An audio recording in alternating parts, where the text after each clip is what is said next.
you just listen to my body? Not at the jumble of word coming out of my mouth. I can't tell you the whole story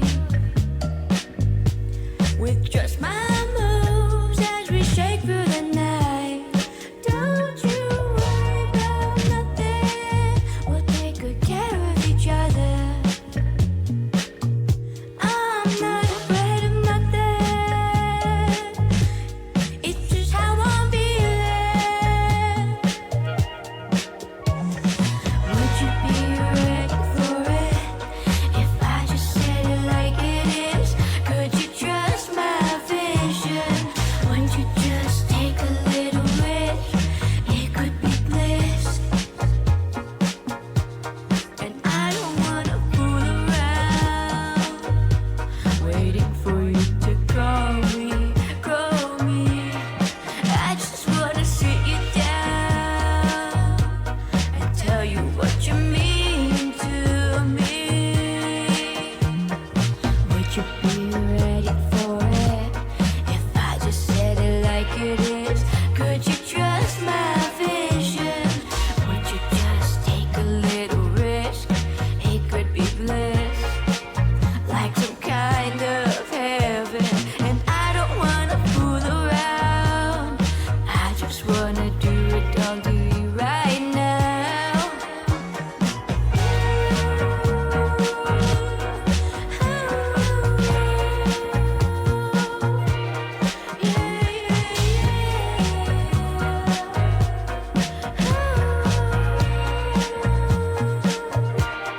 You're just something around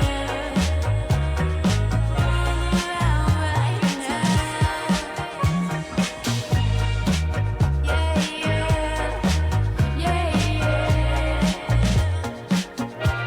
And you're quite something.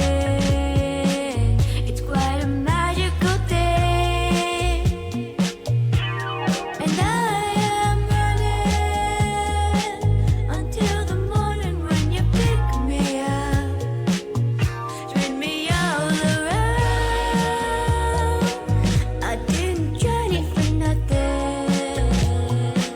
You've got it all in your head. It's me. I know you've been calling, and I don't wanna fool around, waiting for you to call me, call me. I just wanna sit you down and tell you what you mean to me. Would you be ready for it if I just said it like it is? Could you trust my vision? Would you just take a little risk? It could be bliss, like some kind of heaven. And I don't wanna fool around, I just wanna do it all to you right now. Yeah,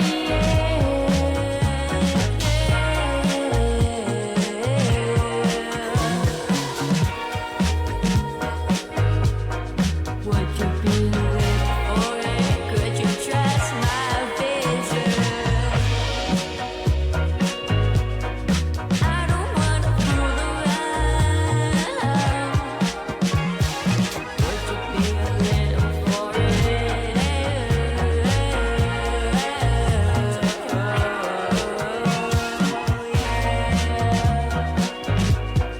I don't wanna fool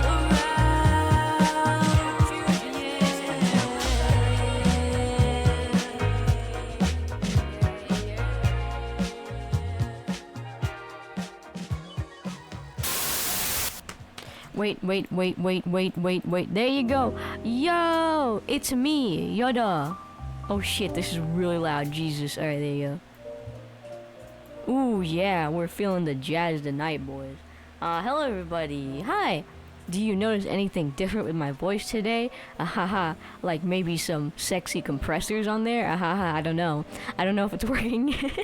But hello, everybody. My name is Markiplier, and welcome back to 5 Nights at Freddy's. Welcome back to hell. 2, Silent Hill. Oh, yes. Wait, I do? You think so? Epic. Okay, now it's working. Yay. Okay, first of all, Xenomorphica asked me to greet them in the Oyamanian form. So welcome to Club Buddy. I don't know if you can pick up. Ooh, yes. Very nice. Yes, hello. Oh, let me know if you can hear, like, my background music in my mic. I can't tell. I fucked around with some. I don't know how I sound like right now, so it's really cool. You missed the instructional VHS tapes. Keep this audio. Wait, is it ass? Please tell me if it's kind of weird or not, cause like I don't know how I sound. I just went like, oh, I should like do this. So I don't know. I can't tell how I sound like. I legitimately don't know. So if you guys like it, if you don't like it, please. Hey, there's a form. There's a form you can fill out. Haha. But then again, I'll also be the judge of it. If I feel like maybe it sounds too ass, I'll go back to it. Again, it's whatever I want. It's whatever I want. Not you, because you're the bottom. You're the... it's because my, it's because I have my fan on in the back, because it's really hot. Hi, Mr. Pleasure Bear. And I don't want it to... I don't want to die, essentially. I don't want to die. Cosmic background radiation. Yeah, this is all just a fucked up Skyrim dream, like how all the Elder Scrolls lore is just like gods dreaming or something like that, which is an existential crisis all on its own. Okay, no, so I have I have 2 fans in my room. One of them is off right now, the other is on, and it's just I just don't want to overheat, so that's my tea. So we're about, you might be like, oh, Yoda, this smooth jazz is so sexy. Well, guess what, bitch? Wait, wrong thing. Yeah, we're talking about the Mafia, or La Cosa Nostra, aka the Mafia, or La Cosa Nostra. We'll talk about what that means and everything, but we'll talk about it. But I had to be tiny for today, okay? So I might make you guys a little tiny as well. I don't know. I might just hide you because it's kind of hard to. You cannot slam dunk me into a hoop, bitch.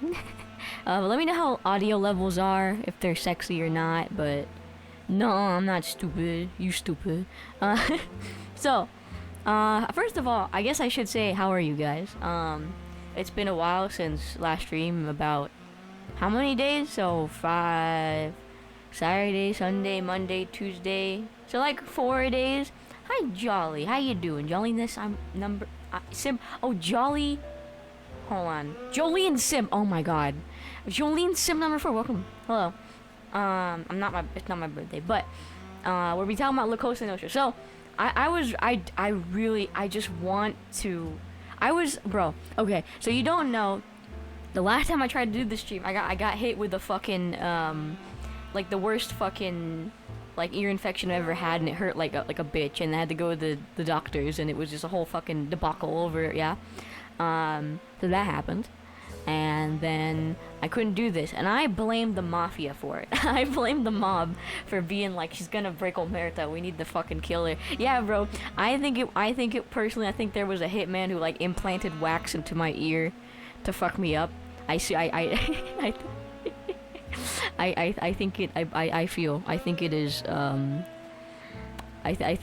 it is that bitch. So I blame the Mafia for all of my troubles, as I should. I'm the earwax. Ew. I blame the Mafia for all of my troubles. I blame all Italians for my troubles, as I should. But so finally I'm like, okay, now I'm really gonna expose their asses for doing this. So if the stream dies and you wake up the next morning and you find out that there was I'm not gonna say famous, but like a niche internet micro celebrity who died, and she was a girl, and it was most likely a Mafia plot. You know who it was. You know who it was. I think of the one where it's like, imagine Niall Horan is in your ear, you tell him to get out, but he is in there. Do you guys remember that? I'm not a girl. What? I'm Pinocchio the whole time. Yes, I'm actually a dude with a fat cock. I'm a dude. I'm using a voice changer, and I'm like a 35-year-old like guy who lives in his mother's basement, and I have a really huge cock and also sexist like stubble, and Thank you. Thank you for the compliments on my cock. Thank you. I'm very proud of it. It's uncircumcised and everything. It's great. Thank you. Thank you. Hi, Tap. Thank you, Jesus. I don't know why it's why the text is fucked up, but yes, we're talking about the Mafia, cause essentially like, so we'll talk about why, but essentially, when I was sick, when I had the ear infection and I couldn't do anything, what I did was that I just watched a bunch of Mafia documentaries, and then I was like, I walked out of it and I'm like, I could teach them. I could talk about this for like 2 hours, you know? I could talk about, hi Murphy. Also hi Grug. Sexa stubble. I meant to say Sexa stubble. It's a My Immortal reference. You wouldn't get it because you're all smelly. But yeah, I was like, you know, I can tell them about this. So I know a lot of you guys like the kind of informational streams. So I'm like, okay, let's do one. So this is Yo-Yo Mania's finest education, and it's called Yoro-Yu. I'm calling it Yoro-Yu. If you have a better nickname for it, oh, gotta get a grip, gabagool. Thank you, Sred. Thank you for 6 months, that's half a year. Let's keep it going. But I called it Yoro-Yu because I don't know. Oh, hi Yude, thank you. How you doing? But yeah, it's essentially like, that's why I'm calling this series. I'm just gonna call it Yoro-Yu. Like so the only online university where we actually tell you we don't know shit, unlike some other online quote unquote universities that have a U at the end. Cough cough. PragerU. Fucking. My favorite YouTube poops are PragerU YouTube poop because it tells you what they're really saying. So, this is Yo-Yo Mania's finest education. So I tell you stuff, you correct me or you elaborate, because like there's probably some like real fucking desktop mafia motherfuckers they call them in this chat who maybe know a little bit more about the mafia, and I feel like you guys should tell me, because hi Wakamigo. I sleep monster. Maybe there is. That'd be really funny. Joe Barbaro was a real homie. Why are your PP not fat? Blame genetics. That's all I'm gonna say. But yeah, like if you guys know more about the history of the mafia than I, cause essentially like this was like a hyperfixation of mine when I was like a kid. Like I was saying a kid, but like when I was in like late middle school, early high school, I just was obsessed with organized crime. Not just related to the mafia, but also related to like, I don't know, like the West Coast gangs or something like that, or like local gangs. So I was really into that, and just like the structure of it, how it works, how these people get away with it, you know, all of those things. I was really, really into it. And so I had like a bunch of books on the mafia, and I did pull from some of them for this, just as a fun thing. Yeah, cartels are really fucking scary. Cartels are like, Jesus. Shout out to Miss Blanco for, if you don't know, she's the kind of lady, she's the reason why the cartels like kind of fucking scary. Dude, shout out to fucking Griselda Blanco, bro. She slayed but, so, I also, do you like my slides? I put in extra work. I got like a little template. It's really cool, really, really swag, you know? Well, I say kinda, I've seen some shit. We've all seen some shit. The Colombian necktie, we've all seen it. Okay, so this is a warning. Just to say like, hey, I'm not an expert, you know, I'm not a fucking, like, professional at this shit. But I read, actually this was like maybe more than 2 days ago, so I did watch over the course of 2 weeks, and no, a handsome mobsters, no, don't find me and make all those Wattpad fanfics real, no. No, what if, whoa, yeah.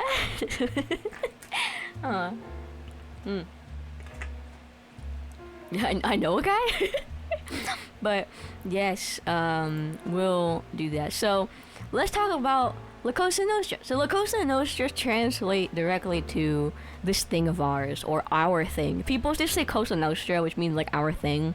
But yeah, that's pretty much what it means. La Cosa Nostra means like this thing of ours, which is how they would just describe it. And nowadays we know it as the Mafia. And I'll talk about the etymology. I don't know how to say it. Let's talk about the origins of the Mafia and the term the Mafia, because I love learning about where words come from, and it's very fun. So let us begin. So school is now in session. First of all, I want you to look at Sicily's fucked up little flag. This looks like the fucking okay, Funger motherfuckers. It looks like the girl, doesn't it? The girl when you fight her in the ending A. Which, it just looks so scary. I don't like it. It's so fucked. What is this? Why does it have like 3 fucking legs and like little wheat thingies? Eeg. I hate it. It's Medusa. Why? It's I don't like it. It's scary. It scares me. I don't like it. But so let's talk about the word Mafia and where it comes from. So the word Mafia, there's like a lot of contention where it comes from, essentially, yeah? There's a bunch of there's a bunch of like Italian words, but there's also a bunch of that's Arabic words, I believe. So it comes from, I'm gonna butcher the fuck out of these words, by the way, so just a warning, but mafioso, which means swagger. It means swagger. Or it could mean like being bold or having a lot of bravado. Hi, Tavo. I'll tie right in. And then there's Mafia, which is like, there's caves in Sicily that housed criminals and refugees. Some sources also say that it came from, please forgive me for mispronouncing this, it's Mu'afa, which is people say that the word mafia comes from that word. It's like a bastardization of protection and refuge. And then the other word is ma'afi, which is like a term for like a tax you would pay to like governments that were like Muslim. So it would essentially exempt yourself for, it says prosecution, but it should say persecution. Essentially you would just pay, it's like a protection payment, yeah? But yeah, it's that's also what I found. And there were like a lot of there was so much conflicting information on where the word came from, because some people agree that it's mafioso or mafiosa, which is like, bravado, because a mafioso usually was like criminal, and it makes sense, and we use the term mafioso to describe members of the mob, right? But other people think it's it's these ones. I think one of the documentaries I watched said it was this one. It was like a bastardization of it. But I've seen so much conflicting information on the origins of the mob, because it's one of those like establishments that have been around for such a long time that it's like kind of hard to nail down exactly concretely where it began. So I've pulled from a lot of sources. And thank you, Cypher Soul Gym, thank you. I pulled from a lot of sources, and a lot of different sources, and just tried to present it all to you so you can like formulate your own opinion on how it happened. So we'll talk about that. But so let's talk about where does the mafia come from. So I want you to look at this map, and I want you to look at Sicily, and I want you to look at Sicily and kind of realize where it is. So obviously Sicily is smack dab right in the middle of the Mediterranean Sea. As you can see, directly across from it is, I'm gonna mispronounce that, Tunisia, and in addition to that, also Algeria, but also like a bunch of these areas. It's like pretty much just open for anybody to take.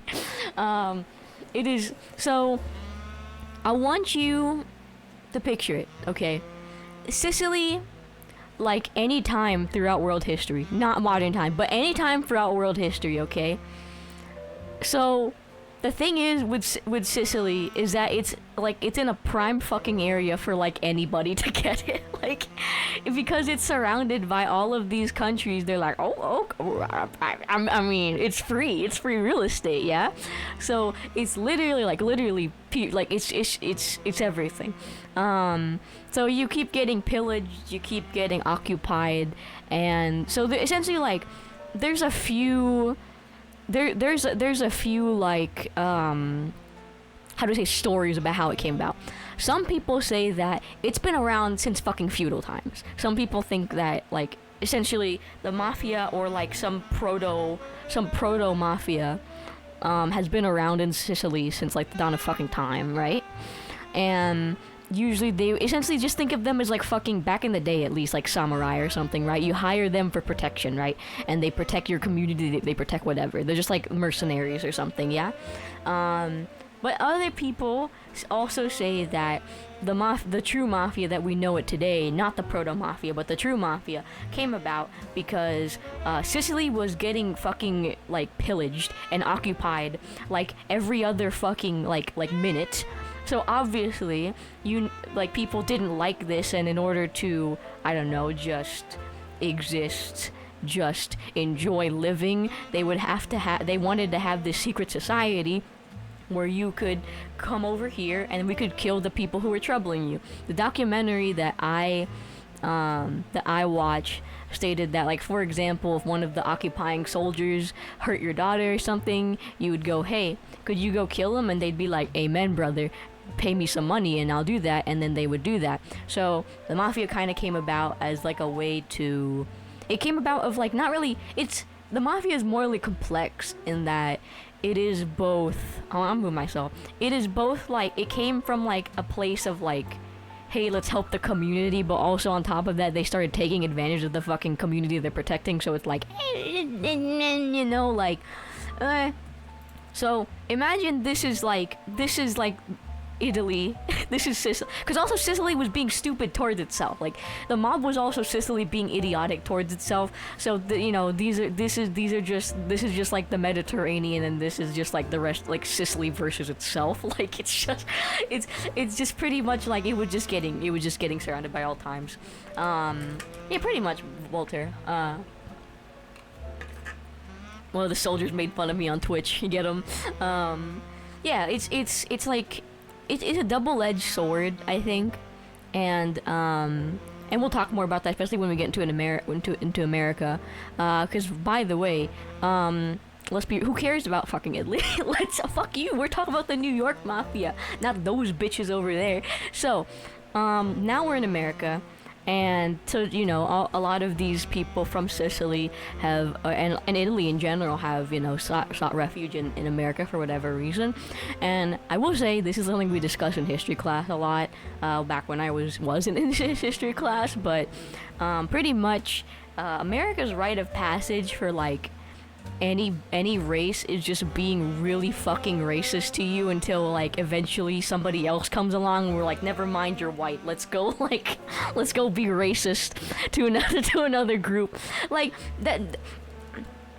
Like, hi, Mr. O, or you might be Mr. O. Like, pretty much, like, that's, like, how it's been for, it was that for fucking Irish people weren't considered white. Like, my brother in Christ, they're the palest motherfuckers out there, what are you on? Well, so, so essentially, like, nowadays, at least, like, the people I talk to, when you talk about, like, if you say you're Italian, people go, so you're white. Like, so it's like, it worked out in the end. But during the late 1800s, Italians in particular were going through this, you know, infamous rite of passage that America has, yeah? And so they were constantly owned during the late 1800s. They were like, you know, police were kind of turning their back on crime there. Like, you know, they just didn't really give a fuck about any of them. So obviously, Scottish people were killed. Obviously, you create another secret society that is based off of the secret society you had back in Sicily. You brought that over, and essentially now you have protection from, you know, thugs, and you keep this kind of enclave of your own community, yeah? So, pretty much, the mafia in New York was founded as a way to take care of themselves, but again, it comes into play that the mafia inherently is based off of vices and, like, crime. So in the end, so for example, you hear a lot of, like, Rudy Giuliani, who prosecuted the mob during the 70s and 80s, particularly the 80s.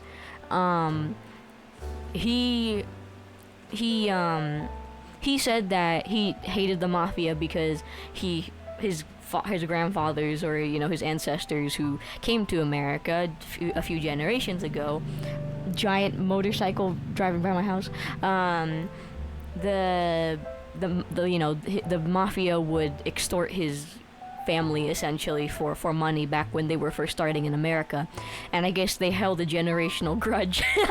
But so they were essentially like you had to pay that protection fee, otherwise otherwise you were just kind of fucked, because they would they would literally just burn down your shop if you didn't pay those fees. So it was a very while they did offer protection, for shops, and they would ensure certain things come to you and certain opportunities arise your way.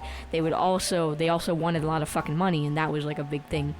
Yeah, because also it's it was also because the mafia wasn't really that united at the moment, but we'll talk about that in a little bit. The mafia was they had opposing families, and it gets crazy. But essentially, once they get to America, they bring over those practices of the Sicilians, and they institute it within their own communities for both nefarious reasons, but also kind of nice reasons. So, next.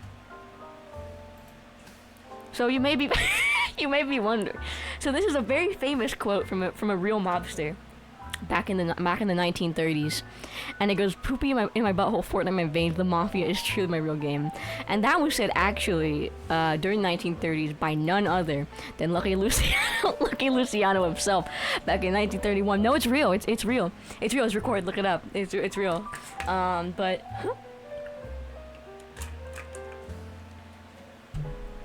He also said something a lot of people don't know about Lucky Luciano is that he lived a long ass time for he lived a really really long ass time, and he actually said this next quote during 2014. He said this very famous quote. That was Lucky Luciano in 2014. He also said this.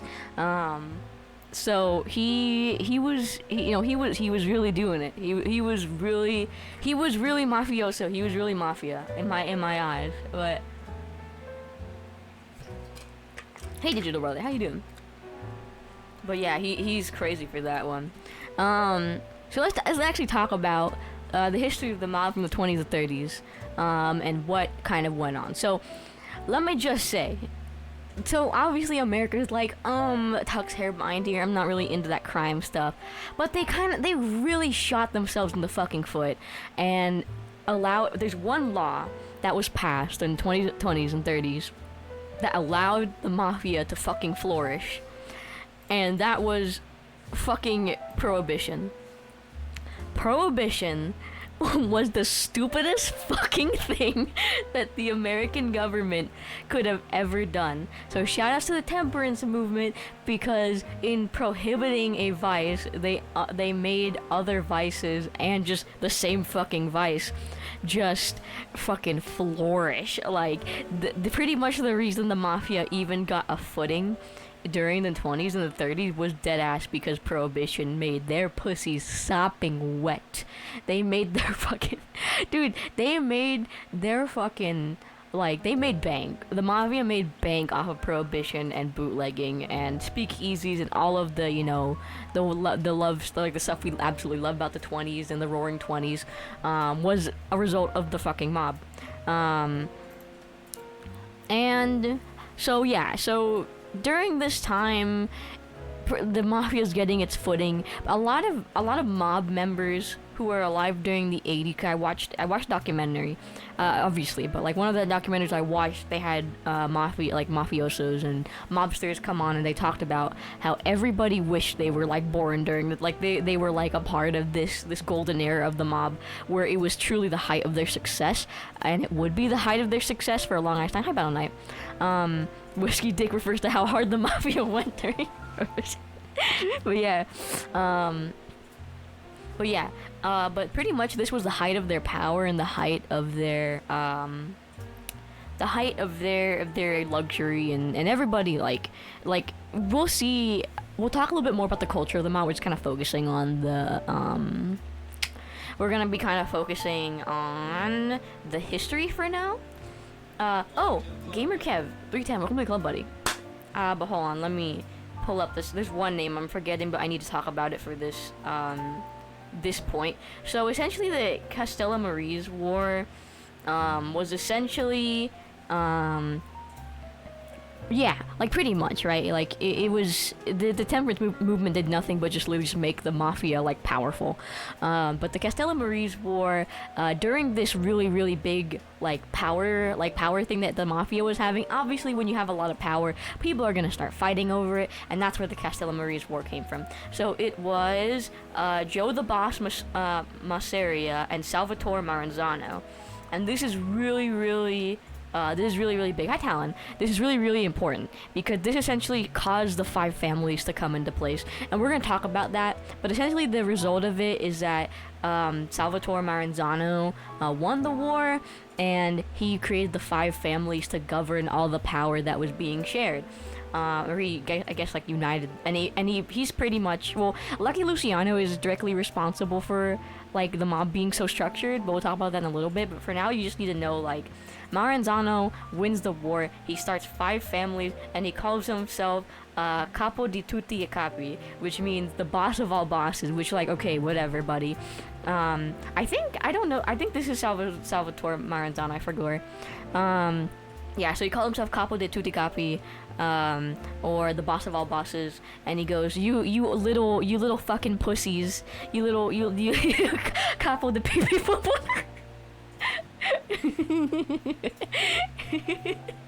Yeah, he calls himself Big Boss, essentially. Yeah, he calls himself Big Boss, and he says that,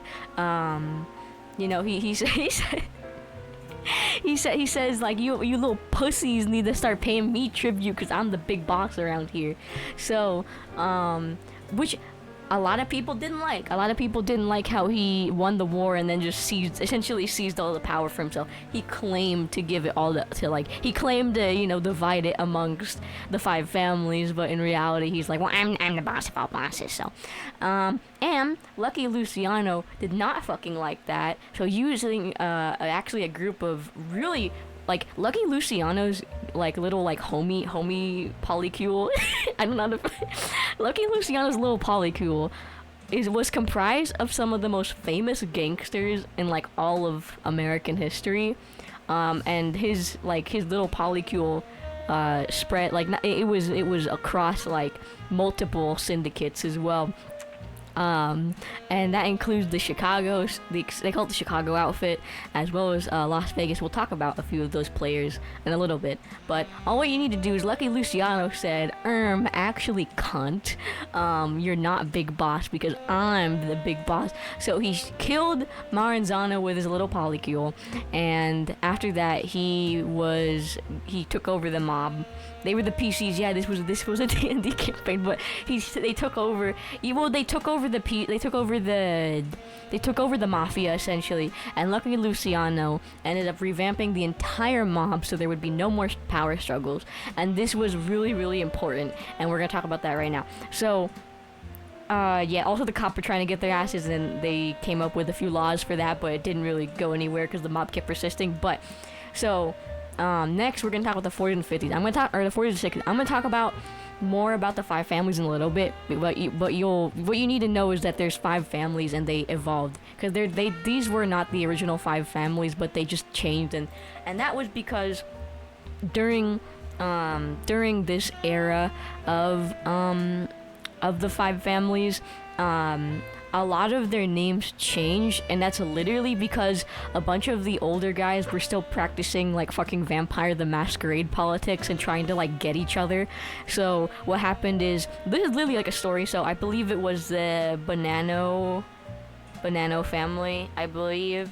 What happened was he found out that one of the original family leader was gonna kill another one for whatever fucking reason, and so he snitched. He snitched, and then the whole family was like, wow, that's so sexy of you, here, kill him, and then you'll take the entire family, and then that family became the Banana family. If I'm talking about it right. Yes, Al Capone does count as the Mafia, and we'll actually see that he was mutual friends with Lucky Luciano from a guy that they both knew named Bugsy Siegel, or Mr. Siegel. But he is the Chicago outfit, and I'm not really gonna talk about that because it's like a whole other like power structure and stuff like that. I'm just sticking with the New York one just because that's the one I watched the most, and also that was really fun. Bugs Bunny. But so pretty much literally all of the fucking like all of the reasons that these families like, it's so funny because it's the same exact story for each family. So essentially, like, the boss of this family was killed, and then they just like replaced them. We're like, you are so sexy, here, take this entire family and change it to your name, you know? So it was like a big thing. We're not gonna talk about that. We're only talking about the New York Mafia. I just said it, bitch. Yeah, and also, this is actually a really interesting thing that was also mentioned during one of the documentaries I watched. So during World War II, apparently there were like a bunch of spies coming in through the docks. They were being like smuggled in, and the government didn't know what to do about it. So what happened was that they contacted the mob and struck up a deal with them. And so the mob, and all of a sudden, after they struck up the deal with the mob, the amount of spies that were like in the country just went the fuck down because the mob were like catching them all and like killing them. So they were like, it's interesting, and it's something that I'm pretty fascinated by, was like the relationship of the mob to the government during this sort of thing, where they would use like their own internal connections, even if it was crime related, to like stop a common enemy. And it was actually quite interesting. But they did help out during the war because they had total control of all the docks. The mob killed Kennedy. Most likely, but yeah, they did help out during the war against the spies, and because they had all control of all the docks and stuff like that, or the waterfront, so they knew everything and everyone who was coming in and coming out. And so once they heard about a rat, because one thing you guys are gonna learn, the Mafia fucking hates rats. I'm so sorry, Chad rats everywhere, but the Mafia hates rats. They hate snitches, and it's like a really, really big part of their culture that they hate rats, bro. Everyone's like, huh? But yeah, I just thought it was fascinating that they did help during the war against spies. But most of the things that occurred during the 40s, 60s was literally just like the mob, like the families just changing names and all the fucking Camarilla bullshit, we'll call it. Okay, so let's talk about the big five. So these are all the families, alright? So let's talk about it. I'll move so you can see this. So this is like the 5 families of New York. And these are like really, really famous. So first we have the Bonanno family, which originally was the Maranzano family under Salvatore Maranzano, before Lucky Luciano snuck a fucking tampon up his ass or something. I don't know, he died. And then next we had the Colombo family, which was originally the Ferfacci family. Then the Gambino family, which was originally the Mangano family, the Morello family, and then which became the Genovese, and then the Lucchese, which used to be the Gagliano family. So essentially, pretty much all you gotta know is that essentially these people, these original founders, died or they got whacked, and then whoever, like Carlo Gambino, he's one of the most famous bosses or dons between all of these guys. But essentially, like, they came into power, whether it's whacking the original guy. Yeah, they whacked him off. Oh, I forgot to change it. Well, he's number 4.5. Yeah. Essentially, like, they just got whacked off and died from cum, and then the next guy literally came in, and changed the name. Essentially, is what you gotta know. But yeah, those are the 5 families. They're gonna pop up quite a bit in later times if you like go and do it. But yeah. Next, Alright, I ran out of images for this one, my fault, okay. So, let's talk about the 70s to the downfall. So, after the 60s, essentially, everybody in this era are all fucking idiots. Who's my favorite group? Who's my clan? Well, yo, what's your fucking Mafia clan, bro? Who do you kin? So, during the 70s, so essentially, I believe it was the Lucchese's who got involved with drugs. Essentially, there was one. Isn't it the Mafia made this like general rule where they're like, we're not gonna. My friend coded in Facebook mark. Like essentially, they're like, we're not gonna deal with drugs, guys. And then one of them's like, but drugs. And then they like the whole like pretty much like the whole thing just fell apart because some of y'all motherfuckers got into drugs. Oh, okay. You guys were here when I ranted about this. I'm gonna do it again because it kills me every single fucking time I have to think about it. So, let me tell you about the story about the feds being the most stupid fucking idiots I've ever seen in American history. So I said that. I do wanna correct myself. So last time I said that RICO was made during the 30s. That was a misspeak, and also I think the documentary got it wrong in general. But so RICO was established during the 1970s under Nixon.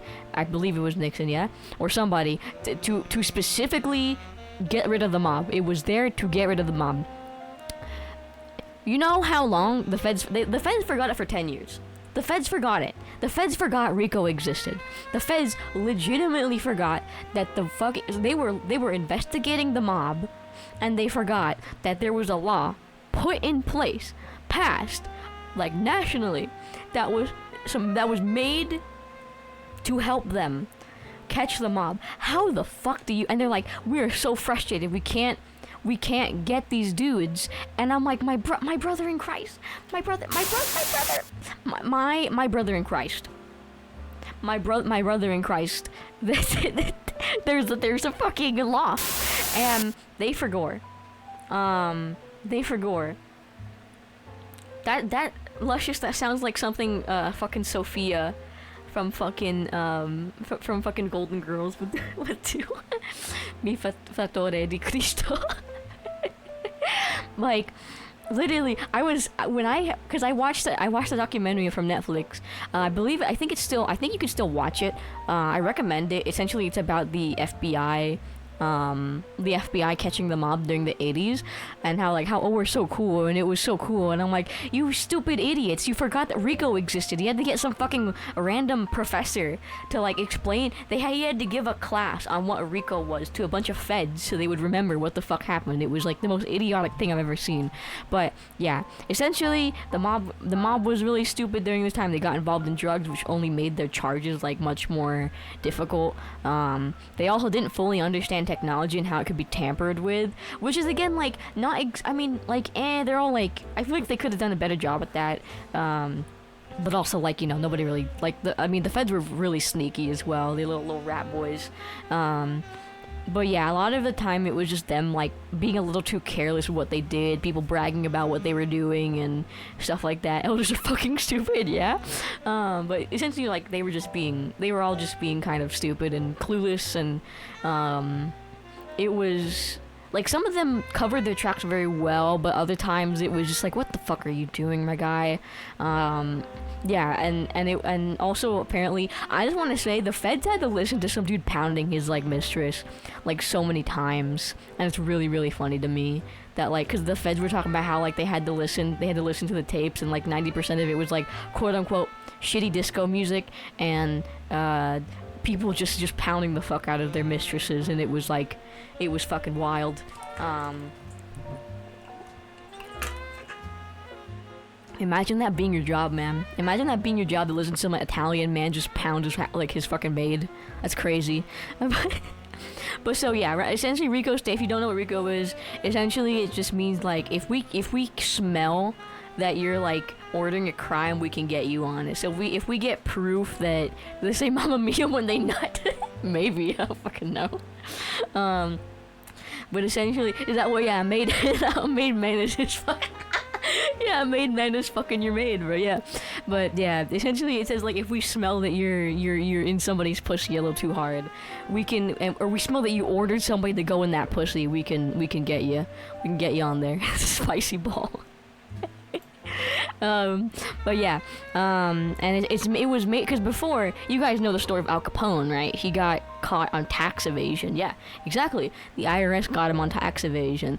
Essentially, they were tired of that shit because they're like, we because then officially like you can't say that the mob exists. So they're like, okay, we need to fucking we need to get them on something else. So that's why they made RICO in order to make it so you could actually get them on not just tax fraud, but just like pretty much anything. So yeah.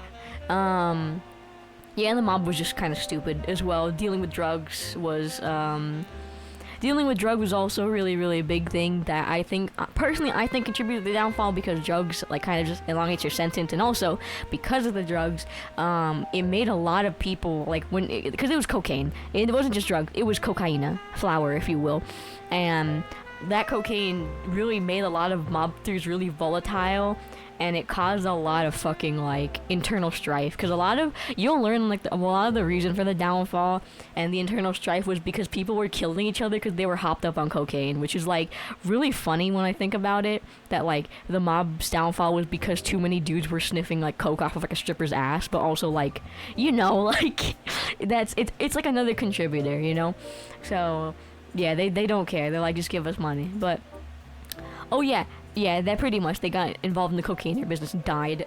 But pretty much it sealed the deal once we get into, essentially, like, one of the part of the downfall as well was because snitches. Like, what happened was, do you think they all thought Rico was just their cousin at first? I don't know. Maybe they thought he was like a guy down in Florida. But cause the cocaine business was absolutely lucrative. Like, you can make so much fucking money, especially down in Florida, bro. Yeah, it's really, really difficult to do that. Some lawyers managed to, or just rather like the charges wouldn't stick. And we'll talk about like fucking John Gotti, the Teflon Don, a little bit too. But it is like made not to fail, essentially, and really get you on there. But the cocaine business was super lucrative, and a lot of mobsters got high off their own supply. And for example, Henry Hill, who will also talk about that as well. Yeah, essentially, a lot of people snitched, and I think the snitching was the biggest part. But again, it's all kind of like a house of cards. You or like Jenga, more like you slowly pull out these blocks until the whole thing falls over. And there was like a lot going on that really contributed to it. But me personally, I think the cocaine fucked them over just a little bit. Alright, so let's talk about some famous mobsters. So, we're first going to talk about the one, the only, he had to do it to you, Lucky Luciano, and who he was. So, essentially, he is the reason that the Mafia has the structure we have it today, which is the soldiers, the capos, the bosses. Oh, Tava Dino! Thank you so much! Yeah, that's true. Which is also a big thing. But pretty much he is sucky Luciano, but he is responsible for the structure of the Mafia, which we'll go over. I don't remember what I put here. Oh yeah, so I'll talk about what it's based off of, but he based it off of like the Roman, like the ancient Rome, because he was like essentially like the Mafia was like really into Rome back in the day, and they were like, oh, that's so sexy, how lucky would Lucky get with you? No, zero. It's I mean, like, they're Italian, so they can get away with it, I guess, but like, listen, everybody loved fucking Rome, and there was like that meme going on about like how often do you think about the Roman Empire, and I like, my response to that is like every so often, but I get like so enormously sick that my body rejects the very idea of it because I'm so fucking tired. Fucking Roman dick riders, oh my god. I see. Apparently he did. And also when you think about the whole power structure of the mob and all the fucking treachery and how you get stabbed for doing absolutely nothing, that it makes sense. But yeah, okay. Also, he sorry, put that Vampire the Masquerade reference up to like 4, because essentially he created like this hierarchy of elders, and then fucking like the power structure with it, and also he wanted to make it essentially like he created the culture in the Mafia. It was already there, but I think he created a sense of it being not like, cause they're really glamorous back then. A lot of people like there was a kind of glamour that came with being a mafioso or being a mobster, and this kind of charisma and swagger you had with that title, of being a made man. Essentially he kind of wanted to get that away with the like police attention and shit like that. So it was more of like an actual secret society, though everybody kind of knows it existed. But he wanted it to be like secret, so the cops would essentially stay off, because the more attention you attract, the more the cops are gonna go after you, which is VTM kind of vibe, like the more you violate the masquerade, the more the hunters are gonna get you. You know what I mean? So sorry, I'm like, this is bad, but I have to do it so I can like it. Okay.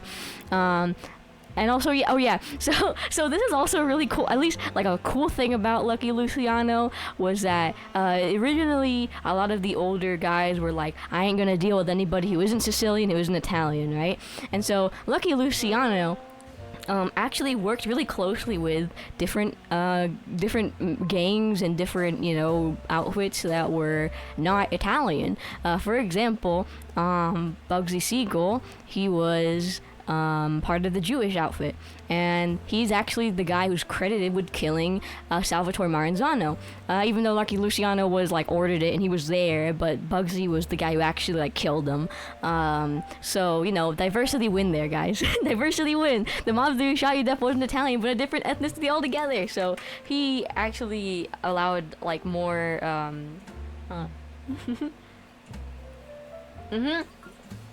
There is, in Vampire the Masquerade Edition 20, they have... Oh, Secret Shinobi, welcome to the club, buddy.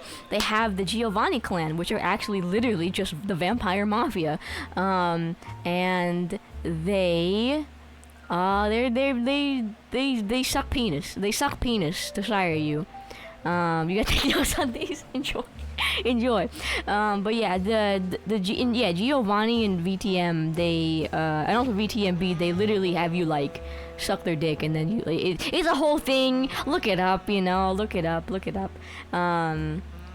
Yes, it is very diverse outside the mafia, of course, and organized crime. Obviously, like you look at Fart and Go, don't ask, look it up. But organized crime is not just limited to the mafia, of course. But I'm just concentrating on the mafia, and also I guess it opened doors for like associates and stuff like that in the mob life. But I mean, I guess it's nice that he wasn't racist. I guess that's nice. Good for you, Lucky. He probably was, but at least he was into diversity, and he wanted diversity in the workplace. I fucking guess you take W's where you get them, man. This was the 30s. You take W's where you can get them. Okay, let's talk about hi Reach. How you doing? Thank you. Let's talk about the structure of the mafia. Okay, so I'll move myself down so you can see this. So I'll go from the top down and how all of this works. So first you have at the top the big pussy, who is the Don or the boss, and so this is not for the entire mafia. This is just for the families, right? So let's say like the Gambino family, right? So the big pussy is Carlo Gambino, and then you have the big pussy's boyfriend, or the consigliere, who is like his like assistant.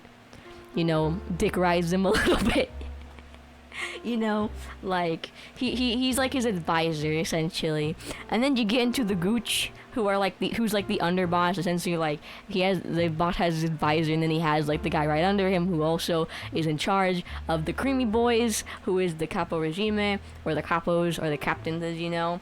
Level 0, yeah, so the commission we'll talk about. The commission essentially is like a secret society kind of thing. Essentially all the big pussies of the Dons of all the 5 families come together, and they have like meetings, and they talk about like big decisions they're gonna make.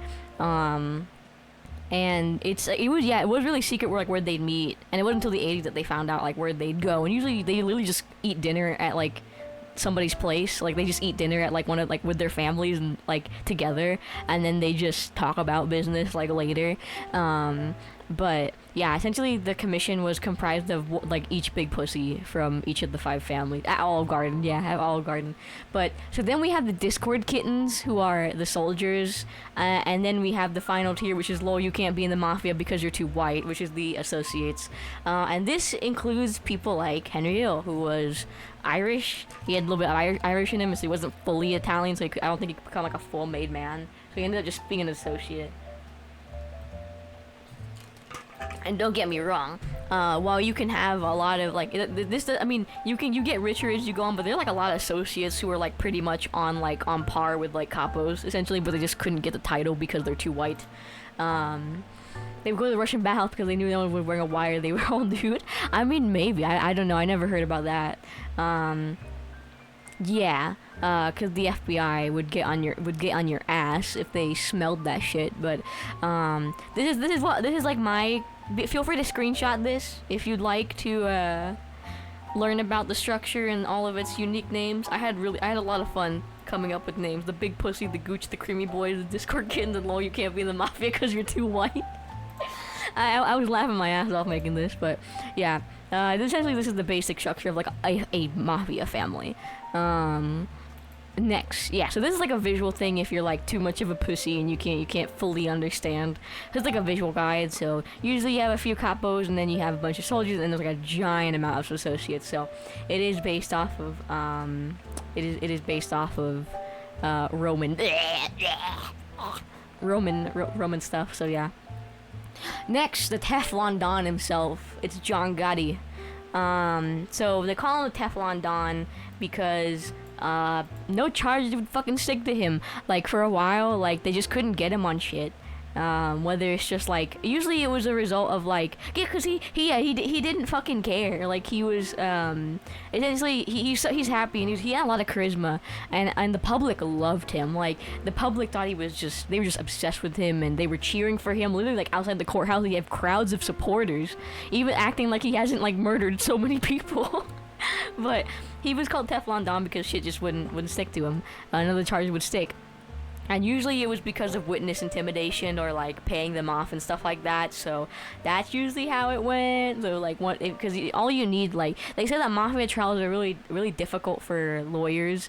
We're not lawyers, but like difficult for the prosecution because all they need is one witness. All the mob needs is one witness to like not be into it, and everything's downhill. Whereas the prosecution has to convince every single person, and it can become very, very difficult, especially in high profile cases. But a lot of his stuff was just it wouldn't stick. He's one of the most famous mobsters in the modern era. I'd say a lot of people reference him. There was a shitty ass John Travolta film that definitely wasn't reverse review bombed by the Mafia. But yeah, so he's most famous for killing Paul Castellano, that honestly what he did is credited amongst mobsters for like the fall of the mob, because he essentially what he did was he got eyes on him. He wanted to be a celebrity, and again, when you attract attention to yourself in the mob, the cops are gonna get on you. And the feds are gonna get on you. What would you do? But like the feds were gonna get on him because he was just like larger than life, and he loved the attention. He loved, wearing all these really expensive furs. Like he was absolutely all over it. But he killed Paul Castellano, I believe, because he just didn't like the way he was running things. Paul Castellano, again, was a very old-fashioned guy. He was like a Don as well, which was really, really, really, really important and really huge that he killed essentially a boss, or a Don. And yeah, he's also one of the people who was responsible for helping out with one of the biggest heists in American history, which was the one at JFK Airport. That was a big thing.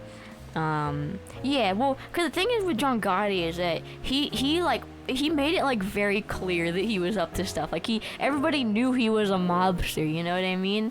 And like, whereas like Paul Castellano, he famously, like, when essentially I believe there was a reporter who was there, and he said, "Oh, I'd love to ask you some questions about it," and then he just said, "Oh, here, take my card," acting like a businessman, acting very, quiet, reserved. He wasn't really all about like flaunting his status as a mafia boss. He was just very undercover about it, and I think honestly that was the way to go. And John Gotti was just really,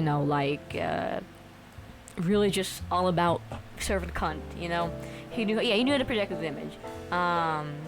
If he can't keep getting away with it. Pretty much the mob, like the FBI was like, fucking shit. The FBI was so mad. Also So essentially there was a movie called Gotti, starring John Travolta, and it was ass. Like it was legitimately. I watched parts of it and I couldn't get through it because it was just like. It was ass. Like, I'm so sorry, but it was bad. It was like a wannabe Quentin Tarantino type of thing, and I'm like, I don't know, when you're portraying, I was really excited for it too, because I was like, oh wow, because I watched the John Gotti like documentary that was on A&E back in the day, and I was really excited because like I thought his story was really interesting as well. And I was really excited to see it portrayed on the big screen. But I thought it was going to be more of a serious movie, but I don't know why they went with like a Tarantino-ass like fucking vibe. I guess it was because they portrayed like the kind of glamour of the mob lifestyle, but it just didn't fit. Like, oh god, it just didn't fit, bro, like. But I remember being so confused because, I was so confused because I looked at the review score, so it had like 0% by critics, or like 1%, like a really low score, and then all the reviews, the fan reviews, were like 100%, 5 out of 5 stars, this is the greatest movie ever made. And I'm like, what the fuck? Like, hello? What, like, did we watch the same movie? And then somebody pointed out that like they thought the mob was doing it, and I'm like, alright, fair enough. Fair enough. Yeah, probably the mob did do it, or like all the old guys from the fucking life were on it. But yeah, also he got ratted on. That's like also what he's famous for. Essentially his underboss. He was gonna kill his underboss.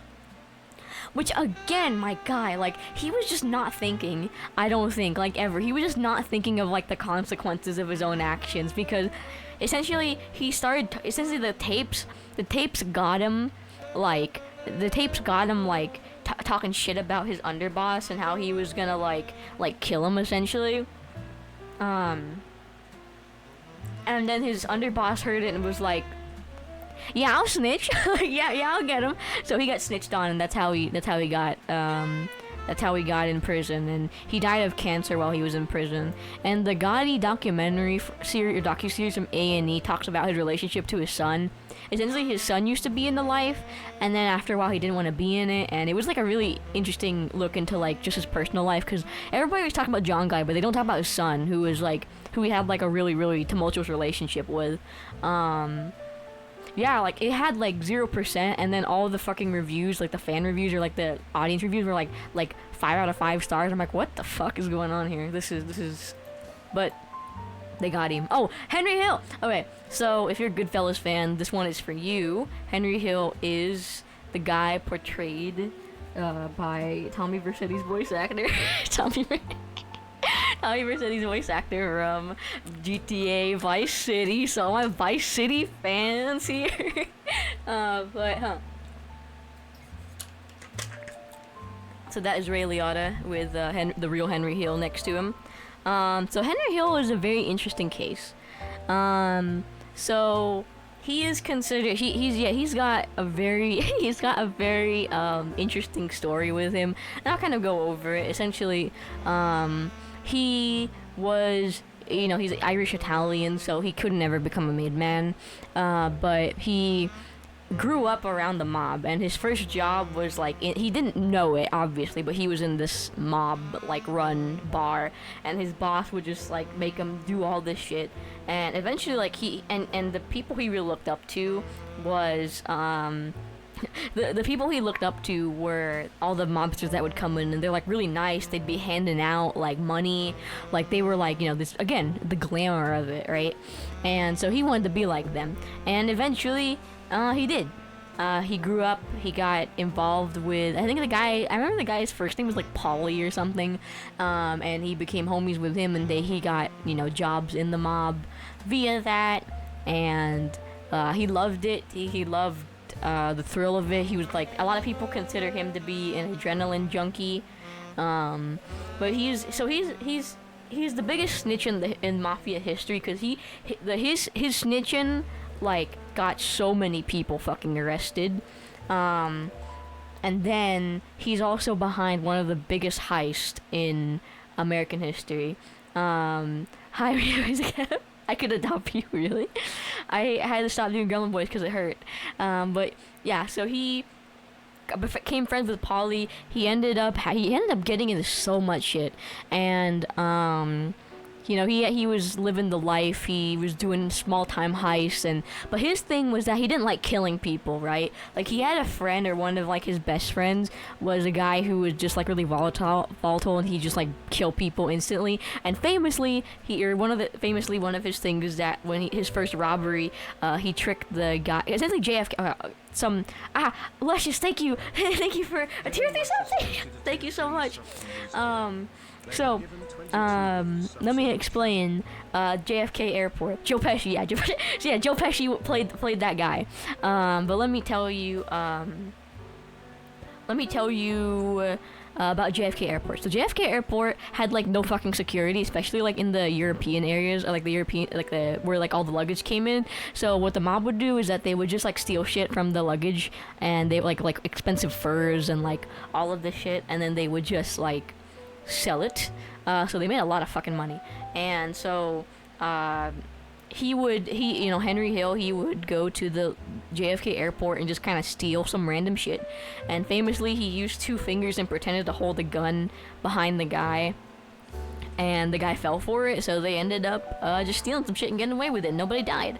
Joe Pesci's character, who I forgot his name, he one time gets hopped up on cocaine, and they accidentally kill a made man who I think he was just a soldier, but they killed the made man by accident, and he's like, oh fuck. So now they're all fucked. And there was a lot of pressure on him, because he got his finger banging game on point. You got that right. But yeah, he was really he was a little stupid as well. Since he got hooked. This is so funny. He got hooked on he got hooked on doing cocaine, but he got hooked on selling cocaine. He got addicted to selling cocaine.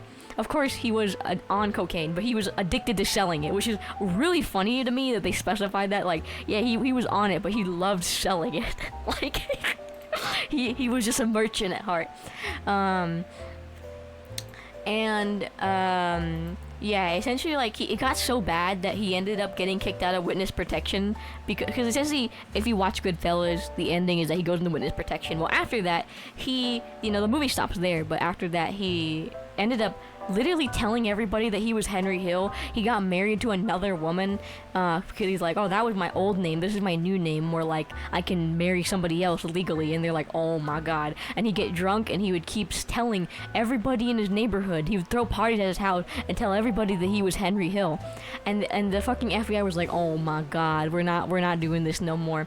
So once his wife left him, he ended up getting back into selling cocaine again, and he loved selling cocaine. Like, this dude just loved it. And then he ended up going to jail. By the way, the feds sent him to a mafia-controlled jail, which is so funny to me. So he ended up groveling, and he ended up getting one of his friends. By the way, one of his friends he was part of the witness protection like unit. He was in Goodfellas, and he played himself, which was so funny. But I digress. He groveled and got back into witness protection, and that's where he wrote with somebody else, with his co-writer, that he wrote the book that would go on to be Goodfellas. And it was really, really funny to me that he just got addicted to selling cocaine. But yeah, he is famous for being the biggest snitch, but also being like one of the most cool guys ever. TM. But that's him. Shouts Tommy Vercetti. Oh, this motherfucker. if you are a gamer, and you're on YouTube, you recognize who this motherfucker is, and I know. I fucking mob boss reacts to hardcore gay porn type beat. His name is Michael Franzese, Michael Franzese. I can't say his name, but essentially his story is like. So first of all, he's 70. He looks great for 70. I'm just gonna say I didn't know he was 70, but he's like old as fuck. But he essentially his thing essentially like he's the guy you see in like the you guys know like the XYZ reacts to, yeah, he reviews mob movies, but he also reviews like a lot of, for some reason, like this one gaming journalism like fucking thing. Keeps bringing him back to react to things that like aren't related to the fucking mob, and like he's cool, but he repeats a lot of the same points a lot. Like he'd be like, yeah, I knew a buddy named Arnold back in the day, and like, you know, my buddy, this happened to my buddy Mark once. Like he just keeps referencing these guys, and then he just doesn't elaborate. But he'll also like will give actual insight sometimes, like, oh, this is how like an assassination would go, this is how a hit would go, okay, this is how it is. And he's cool. He's just kind of doing it. But back then in the 70s or he's popular he was big in the 80s. He got into the oil business, and it was really, really lucrative for him, and he made like a lot of money. He started putting that into like, you know, he started like laundering money as well, which is also a big thing pretty much. Just look him up. It's Michael Franzese. He's everywhere, and I followed him on Twitter for a while, but then I realized that he wasn't running his account. But yeah, he was. He reviews a lot of cool stuff. Yeah, he's like he would just say like, you know, my this happened to my buddy Don one time, and he just wouldn't fucking elaborate, and then we're like, alright, cool. But I wanted to mention him because I guess he's like, to us, or like to our, not generation, but our like type of people who are like terminally online, you've probably seen him around, so why not tell you a little bit about him. He was actually one of the documentaries I watched as well, which I literally just went, oh, you fucker. I'm like, you, what are you doing here? But I was like, oh man, like he's fucking here again. But I was surprised, but also not surprised to see him, because usually in the mob documentaries there's like a circle of people that they all like, they're always there, and Michael Franzese is one of them. So he has a cool story though. If you'd like to check him out more, he's there. He's chill, I guess. Again, looks great for 70. I was very surprised when I found out his age. I'm like, yeah, it makes sense. He's been in the game for a long time. I guess they want to do that again. They're like, mob boss. Oh, here you go, Bugsy Siegel, or Ben. You know what?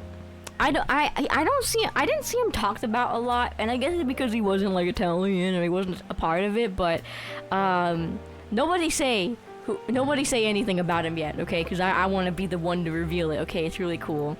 So, he's not really talked about a lot, but he's actually, honestly, like one of the biggest mobsters, like, ever.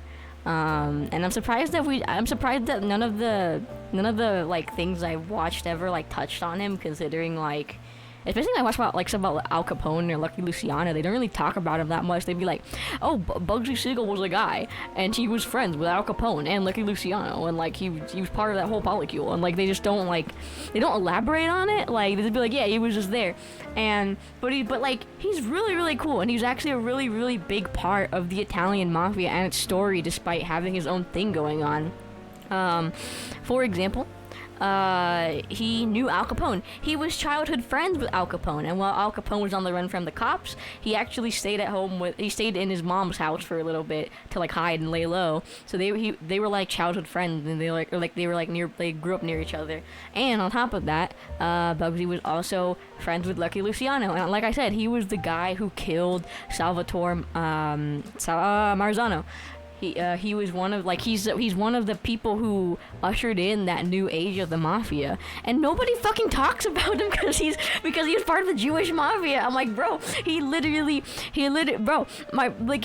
was like one of the people who ushered in the new age of the mafia, and you're just being like, hey, no, we're not talking about him. I'm like, what the fuck? He's also the reason why the mob had roots in Vegas. He is one of and he made me being like, wow, this guy, that guy's fucking checkered shirt kind of looks familiar. Guess what, bucko? It's because he's the guy who inspired fucking Benny from fucking Fallout in Vegas.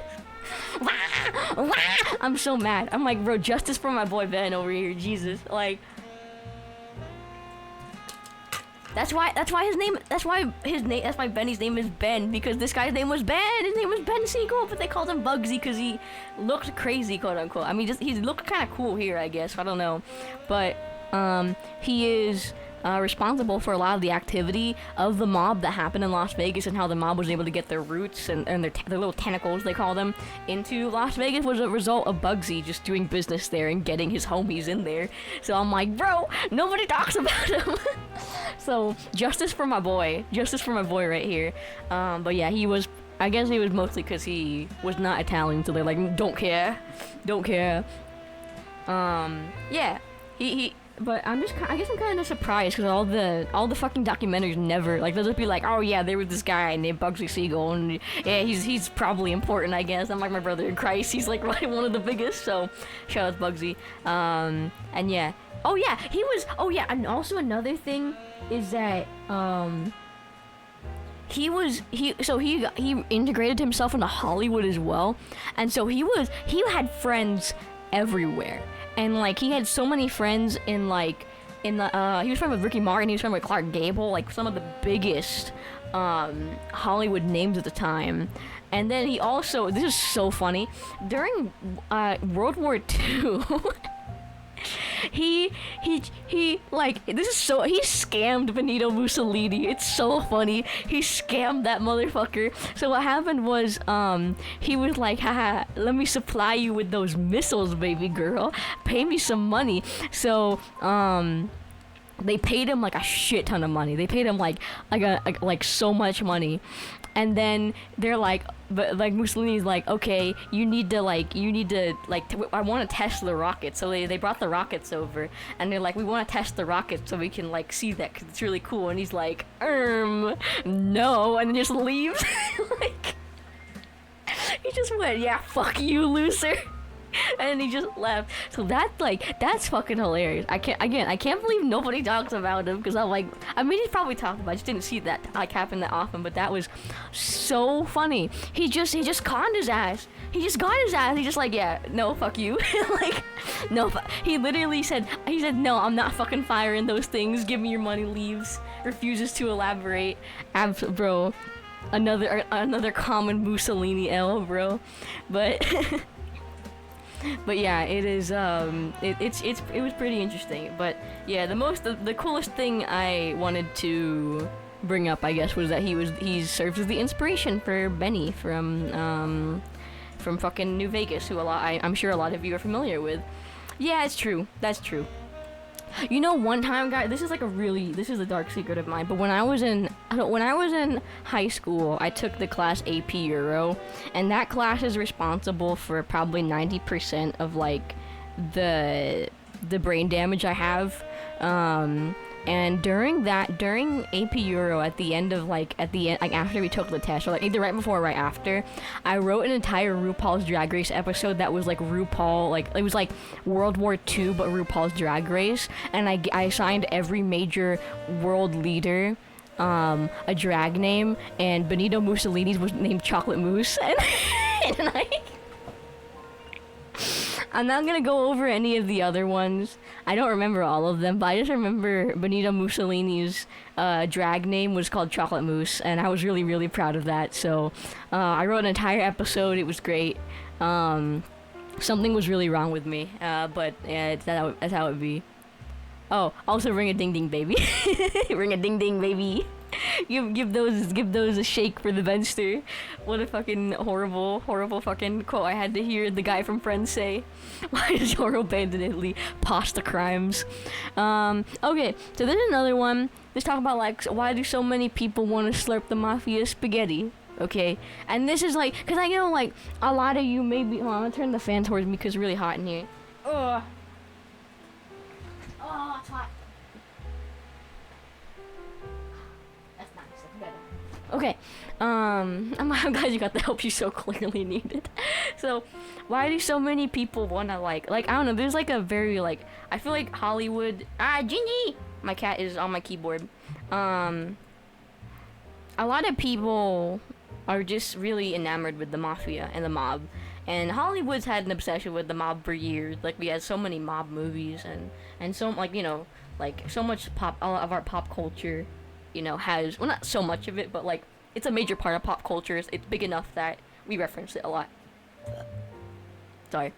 And, it's interesting, I guess, but we'll talk about why that is, right? The culture. So, people are just so enamored with kind of like this, like these dashing rogues, you know, and a lot of mobsters and mafioso, like they did come with this charisma because they demanded respect wherever they went, right? And sometimes that could oh, really? They had a mob console. That's interesting. That's probably why everybody was into it. It's not accurate. People were like, "Oh wow, so cool." Yeah, Zootopia had the fucking had tiny little Marlon Brando. if you're unfamiliar, Zootopia has a scene where the mob is like a thing, like they had the mob, and it's played by like a little baby Marlon Brando. He's like a little shrew or something, like he's like a little like rat thingy, like a little rodent, and he's so tiny, and they got like a fucking like they got like a Marlon Brando impersonator on Helium, and he's like, yeah, you come to me on the day of my daughter's wedding, and he's like, it's so cute. You know, like he's so adorable. It's a little Don Corleone, so cute. But, so, I think one of the reasons that the mob has this mystique about them is this idea of, like, the dashing, charming rogue, right? Like, you know, the Mafia famously has this code of conduct, or, like, these rules, and a lot of mafiosos claim to adhere to this. Not so. I don't know, if you watch Goodfellas, and I haven't watched Goodfellas, but I've like watched behind the scenes stuff about it, like in the first half of the movie with Henry Hill's wife or wife to be, you get her just being introduced to this glamour of it, right? Like you go to the Copacabana, you go through the back, they're able to get you in, they give you champagne, they send like fine champagne over, like there's like this like, oh, people respect him, he's important, right? And there's like that kind of like, ooh, that's so sexy, ooh, yeah, ooh, wow, you know? But again, like that's not it. Like a lot of them claim to adhere to that code of conduct, but it really like it's on a case by case basis, and like a lot of people don't do that. A lot of people like the Mafia prides itself on loyalty, and while there was a lot of loyalty at some point, at the same time there was also so much treachery. Like people were just like backstabbing each other in the ass like every other second. Like how literally the reason all the 5 families' name changed is because of backstabbing. Like the same story over and over again, where they literally snitch on each other until one of them goes, that was really sexy of you, here, take the entire family, you know? Like yeah, like they don't, and also in the end, like I compared it to like, if you watch Donnie Brasco's, also has a good like example of that mafia ego, where like it's just a bunch of dudes who like think they have big penises but they're also surrounded by people with bigger penises, and they're like, oh, I'm insecure with my penis size, respect me. Like yeah, it's a whole thing. But yeah, they demand respect, but it's also based on fear. But they are charismatic. Like I do think that there is something innately charismatic about them, you know, being this, you know, big, you know, bravado guy with the puffed out chest, you know, like a bird of paradise with like their stupid mating ritual where they puff their boobs out, you know, and yeah, pretty much hierarchy always does that. But yeah, they do have demand respect. It's only to like the common person. Also, like living in Donnie Brasco, like fucking Al Pacino's Mr. Grand Pacino's his ego gets like mildly bruised. Like, you fucking bitch, did you respect me? Like, he's just like complaining, and it's like, oh my brother in Christ, like this is pathetic. I felt bad for his character because his ego was so fragile. I'm like, bro, grandpa, calm down. Oh, sorry, Gingy. Gingy, no. I need to move Gingy. She's causing some problems. There you go. On the pillow. Good girl. She lay down. Good girl. Also, yes, that is Vito's Coletta. But yeah, like I felt bad for his character because it was just kind of pathetic. Like his character was pathetic. He's just this guy who like thinks he's like a big dog, but he's actually just a little tiny puppy. And I felt bad because I'm like, damn, Grand Pacino don't deserve this. Oh yeah, also like it's like kind of cool because like, ooh, it's so secretive. Like, ooh, we don't know they exist. Nobody talks about it. Like they showed clips of newsreels in one of the documentaries I watched, and it was like essentially like some guy got pushed off of like a construction site building and he died, and everyone's like, what happened? Did you see? And they're like, no. Like they're like, no, silly, I didn't see anything. Like they're just pretending to like not know anything, but they all do it with like the passion and the professionalism of a porn actor, where they're like, oh my god, no, I didn't see anything, what are you talking about? Like, it's very, very funny. Yeah, it was an open secret, but like to like news stuff, it was, you know, like you don't know exactly what goes on, right? Like at least like back then, especially when the mob was at its height, you knew that they were doing shit, but you didn't know how they went about it. You didn't know what that life was like. You knew that people died, but you didn't know exactly how it happened. You didn't know how orders were carried out. You didn't know the structure of it, right? And now we do know the structure of it because obviously people like Rudy Giuliani and the feds back in the 80s were able to deconstruct all that and give us this information. But back then, a lot of people maybe just kind of knew or on the sideline, but they didn't fully know. Or even like Henry Hill, you know, he didn't fully realize that the life that of like a mafia member was this dirty. Like it wasn't like, oh, he's charismatic and he seems so happy, but in reality, like, you know, you have to pay, you have to kick up a lot of your pay to like the next guy, and you owe him money and blah blah. Like there's a lot of upsides, but there's also a lot of downsides as well to the mob life. And I don't think a lot of people see the upside, and they see like, you know, the dashing glamour, but they don't see like a lot of things behind it, where it's, you know, in the end it's a cool life of crime, but it's still a life of crime, you know. So that's also like a big thing why people are really into it, because they don't understand it. And also, I'm gonna be so real, mafiosos dress like cunt. They serve, like, at least if there's an upside to a life of crime and it's serving cunt on the daily, turning looks on the daily, then sign me the fuck up. Because like, girl, they dressed like they dressed back then, bro. At least like at least some of the old timers, but I don't know, the cunts were nice. They're great. And yeah, also like, again, some of the mystique is like, oh, these people, you know, these people are honorable and they protect their community, and they, you know, like, but also like at the same time, like they're also stealing from them. So like, you know, like, but yeah, a lot of like the mafia is also seen. There's like they have, I think the thing that's used to describe the mafia is like honor amongst thieves is what they say it. And that's not entirely true, especially not now, but like it was considered like, oh, they have it. They got honor amongst thieves, and they're really cool, and they care about the community, and they're doing this for the community. Whoa, you know. But again, I think a lot of the mystique comes from people not understanding it fully, or not really realizing that it's that it is a life of crime, and that, you know, it's something that's kind of smelly. Would you bang him, by the way? Would you?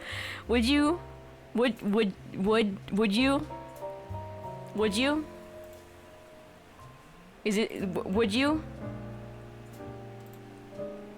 Answer, please answer, please. Can I have answers?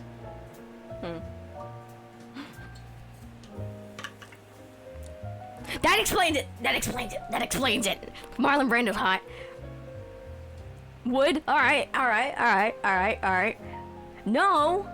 No. I'll time him in for more. Spooky! What? You subbed just to say no. You refused the answer. Flora, you know what? The oompies here. I get it. You can't. Oh, you bitch. Oh, thank you, Luscious. Thank you. Thank you for doing of the Wicked Art. Why are you guys saying no? They have given 23 gift subs in the chat. You guys, you prefer the bugs. Okay, fair enough. Mr. Benny, the tops was also very nice. So I'm sad. My mom won't let me. Sorry, I would bang you, but my mom said no. I feel sad. I thought there would be more yeses. I feel like built like Robert Pattinson. Okay, Robert Pattinson's kind of hot though. You gotta admit. I feel sad. I feel betrayed. I feel betrayed by my own community here. I thought I'd have a lot more support, but apparently no, I can't say that. I can't say it, bang him. That's horrible.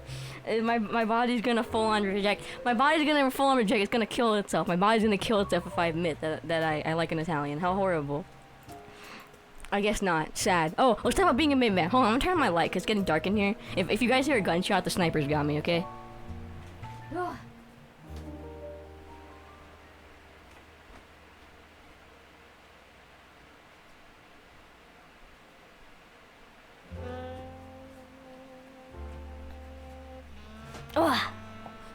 Okay, let's talk about being a made man. So what is a made man? Essentially, it means that you move up from the tier of you're too white to join the Mafia, lol, or lol, you're too white to join the Mafia, to a Discord kitten, I believe. Nuh-uh. Stupid. I hope you're using the VPN, always. But yeah, you move on from lol, you're too white to join the Mafia to a Discord kitten. So you're essentially... a made man, essentially anybody who's like fully invested in the Mafia and that's their life now. It's considered a very big step, and it's only reserved for like, it's like essentially you start off as an associate, right? And if you are able to, you know, catch the boss's eye, or you perform exceptionally well, you have the capacity to become a made man, or AKA a Discord kitten. You know, that's also a woman's hand, I think. Either that or this mafioso has really pretty nails. Either the mobster conducting this ceremony has really pretty hands, or that's a woman. So this is how it works. So when you become a made man, it's like a big thing. It's like a really, really big thing.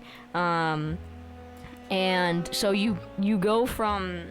So they take you into this dark room, and there's usually like a bunch of people, or I think like a few other made dudes in there, and they have this card of it. The experience has differed depending on like where, like who's doing it, but usually they take a picture of either a saint, or they take a picture of the Virgin Mary. They get like a knife. They cut your finger, they prick your finger, and they smear the blood on the card of the saint or the Virgin Mary, and then they make you like do this like formal vow where they be like, oh, do you vow to like shut the fuck up? Do you vow to shut the fuck up and you know suck your homies off on the daily? And you go yes, and they're like, you know, if you snitch, like this card, and they light the card on fire, which is like pretty metal, but they light the card on fire, and they go like, if you like snitch, you're gonna burn like may you burn like this card burn. It's like, it's kind of raw though. Like I kind of fuck with that a little bit. So it's like it's pretty cool. Like I have to admit, it's kind of metal. Like it's kind of metal about it. Like I don't know. It's culty, but it's cunty, you know? Like, it's so cool. You have to admit, like, that's really metal. Like, they smear your blood in a picture of the Virgin Mary, or like a saint, and light it on fire, and they're like, this is gonna be you if you like fuck shit up. And like, yo, that's really cool. Like, do YT interviews count? I guess, cause one thing I know, this is actually a really interesting point, but one thing I noticed with, oh my goodness, with Mafia documentary, this is really, really funny. This is really, really funny. But, oh, thank you for that. Welcome to the club, buddy. this is one thing I noticed, but you can tell who was part of the mafia in a documentary by how they talk about the mafia today. For example, the feds, a fed will say, oh yeah, like I watched this one on Netflix as well, and they essentially at the very end they ask, do you think the mafia exists today? Kumikoda, would you peg me? Would I peg you? Yeah, I'd peg you for a bottom, bitch. Oh, Fortnite. Oh, get owned. Drink water. Kind of raw though. But you can tell who's in the mob because the feds, when they're asked about if the mafia exists today, they'll get, oh, thank you. Thank you for gifting him a sub, I guess.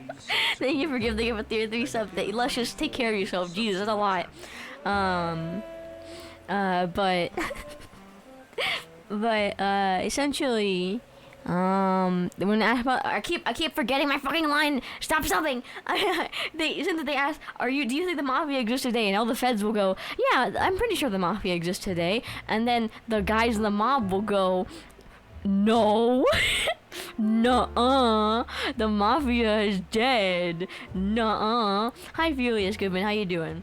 But yeah, they'll like, and it's really funny. Oh, Flora. Take care of yourself. No. Please take care of yourself. Thank you guys so much for taking care of yourself. Hi, Carbon Fox. Thank you.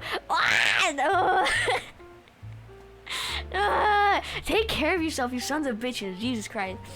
Oh my God. Thank you so much. But also take care of yourselves, okay? I'm really, really thankful. I hope you all enjoy it. But if you don't have money, I'm thinking no. Thank you. No, you need to take care of yourself, okay? You need to make sure that, you know, I know people have excess money, but like, I don't know, buy yourself a game too, okay? Like, buy yourself a game or something.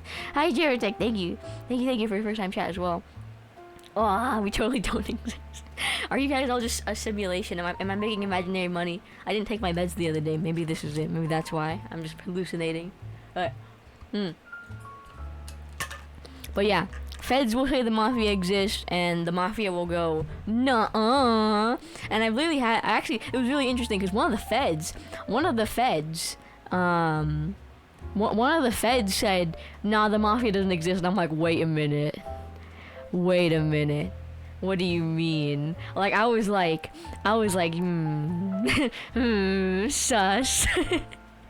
It was one fed out of all of them who's like, yeah, the mafia exists, and he's like, nah, I don't really think the mafia exists. And I'm like, yo, there was like a sniper dot in the back of his head or something. There's no fucking way that happened. But very interesting. But you know, I don't know, I'm not used to having money spent on me like this, okay?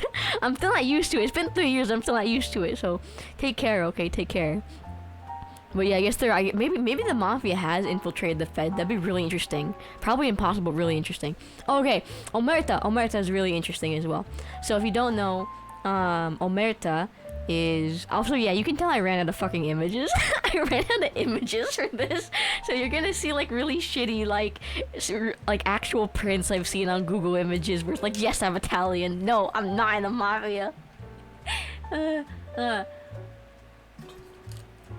Thank you for the hype train as well. Thank you all. But yeah, so okay, yeah, chalk up the fucking VTM fucking reference, Jesus. But yeah, essentially, Omerta is it's a cold of silence.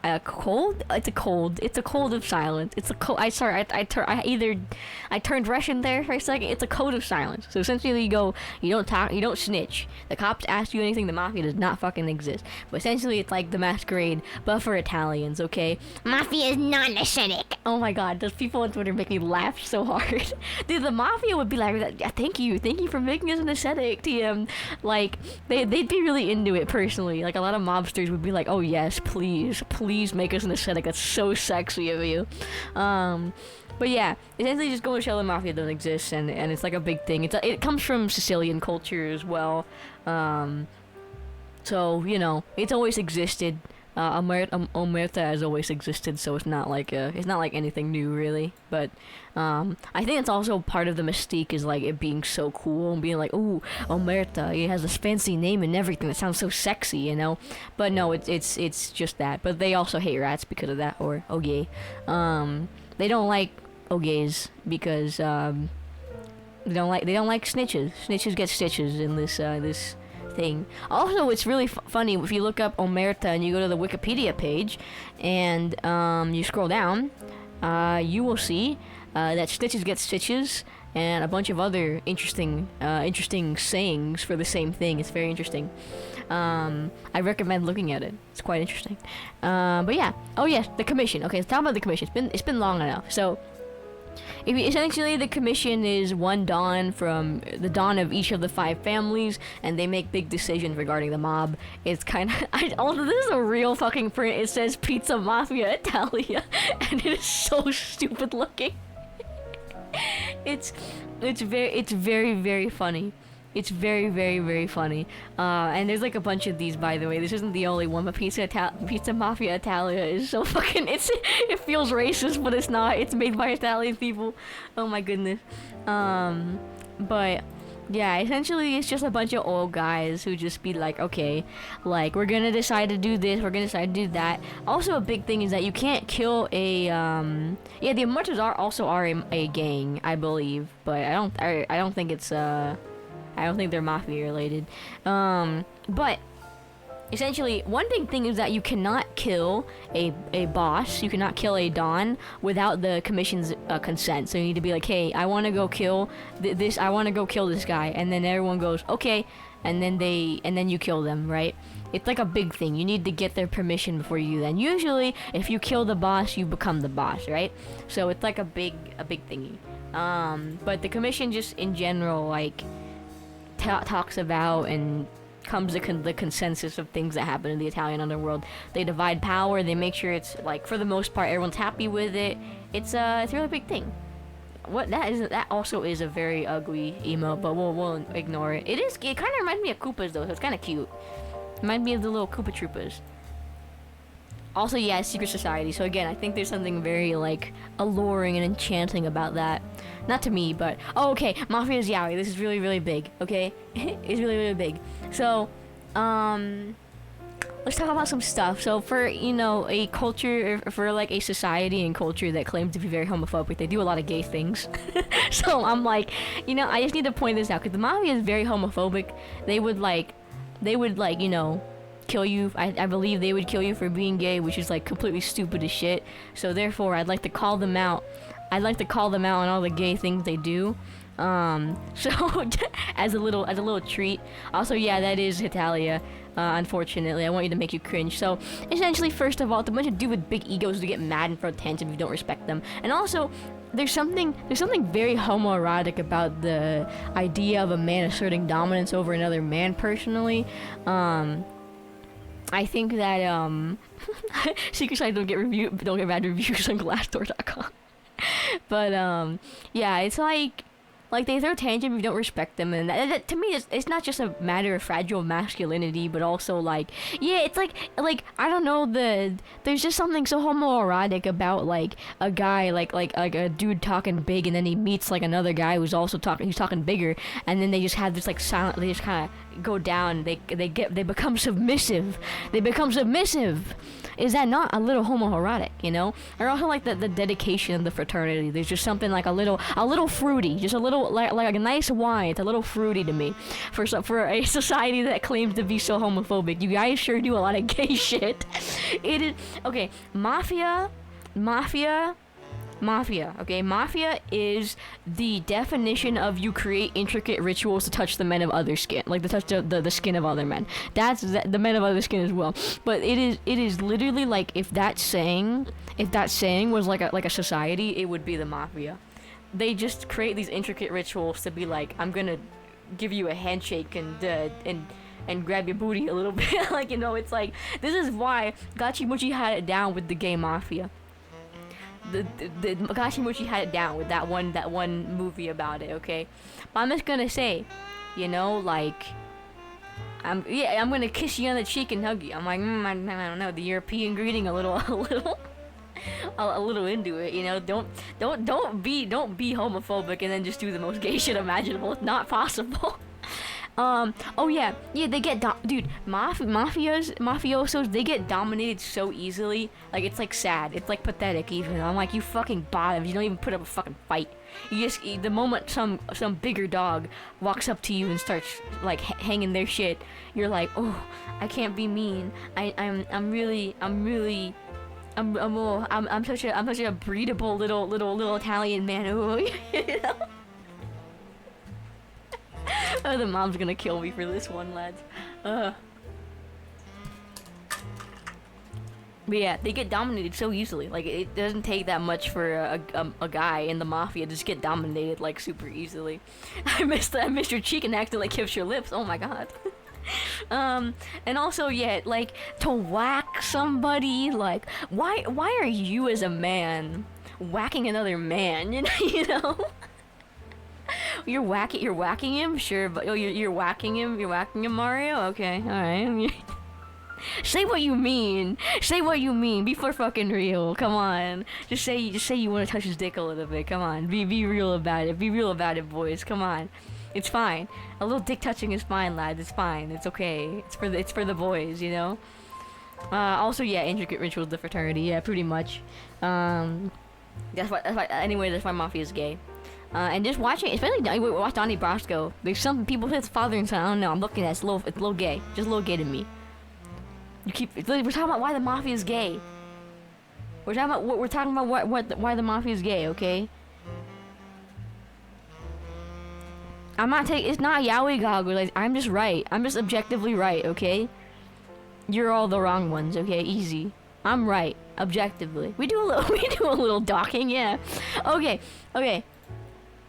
Let's talk about the Mafia today, because I'm sure a lot of you are probably interested. Like, we've talked about like the illustrious history about the Mafia.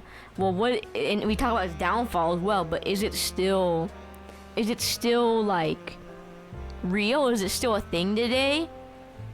And I can tell you with utmost certainty, yeah, it is. I've read quite a bit into it. Those are the faces of the current bosses, I believe. A lot of them are in jail, I think, or a few of them are serving their stuff from jail. But I believe these are the bosses of the 5 families. They're definitely not as powerful as they were before. Definitely, like, they're pretty much they're pretty much like not. I don't think you could be a woman and get into the Mafia as well, so I don't know, a little gay. They have the Jorgo's underlings in jail, crazy. But yeah, they're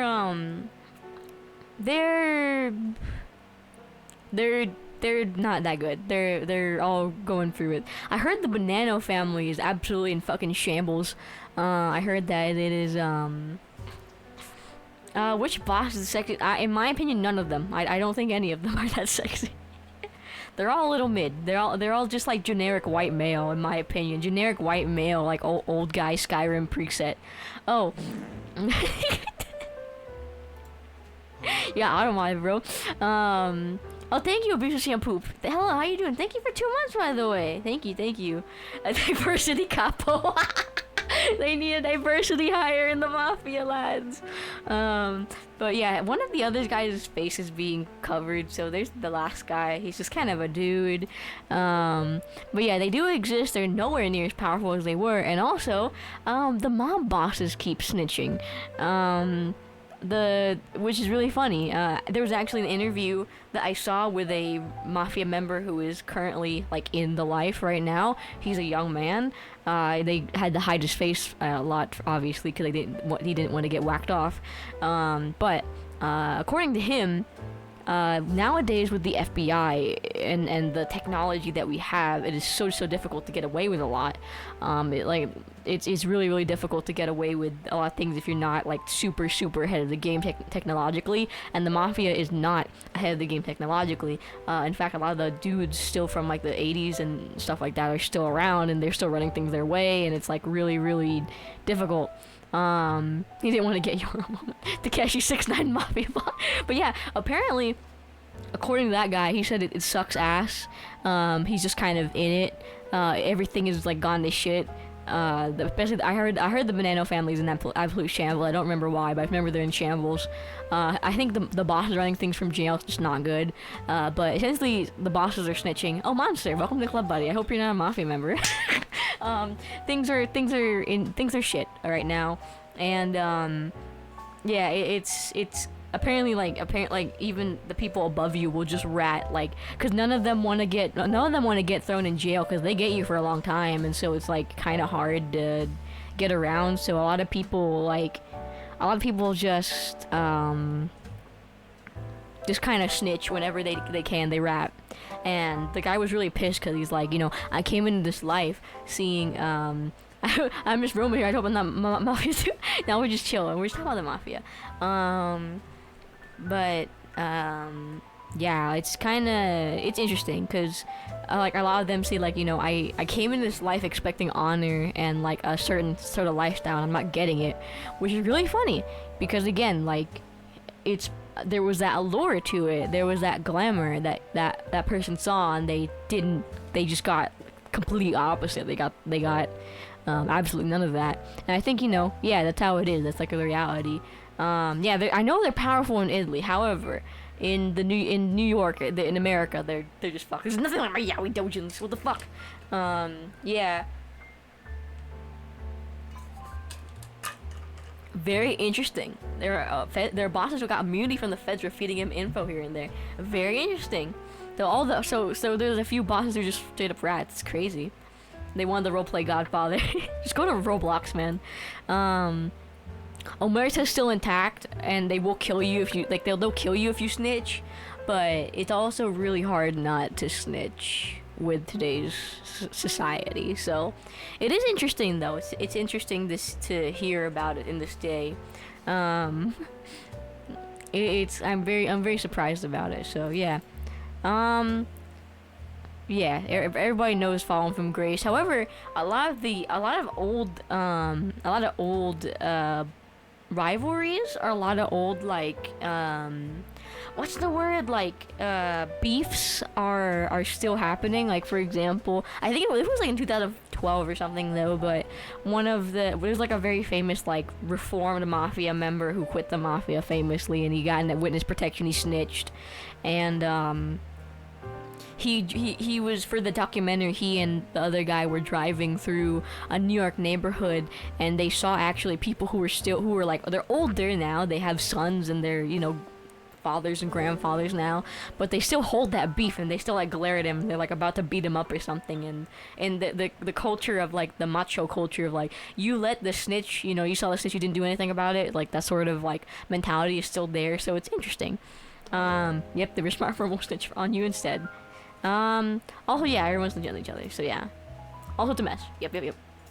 Oh, yeah, so I guess this is, like, my little teacher moment. I'm not, like, a teacher by any means, but this is kind of, like, my teacher moment where I talk about, like, hey, why does it matter that we're talking about this?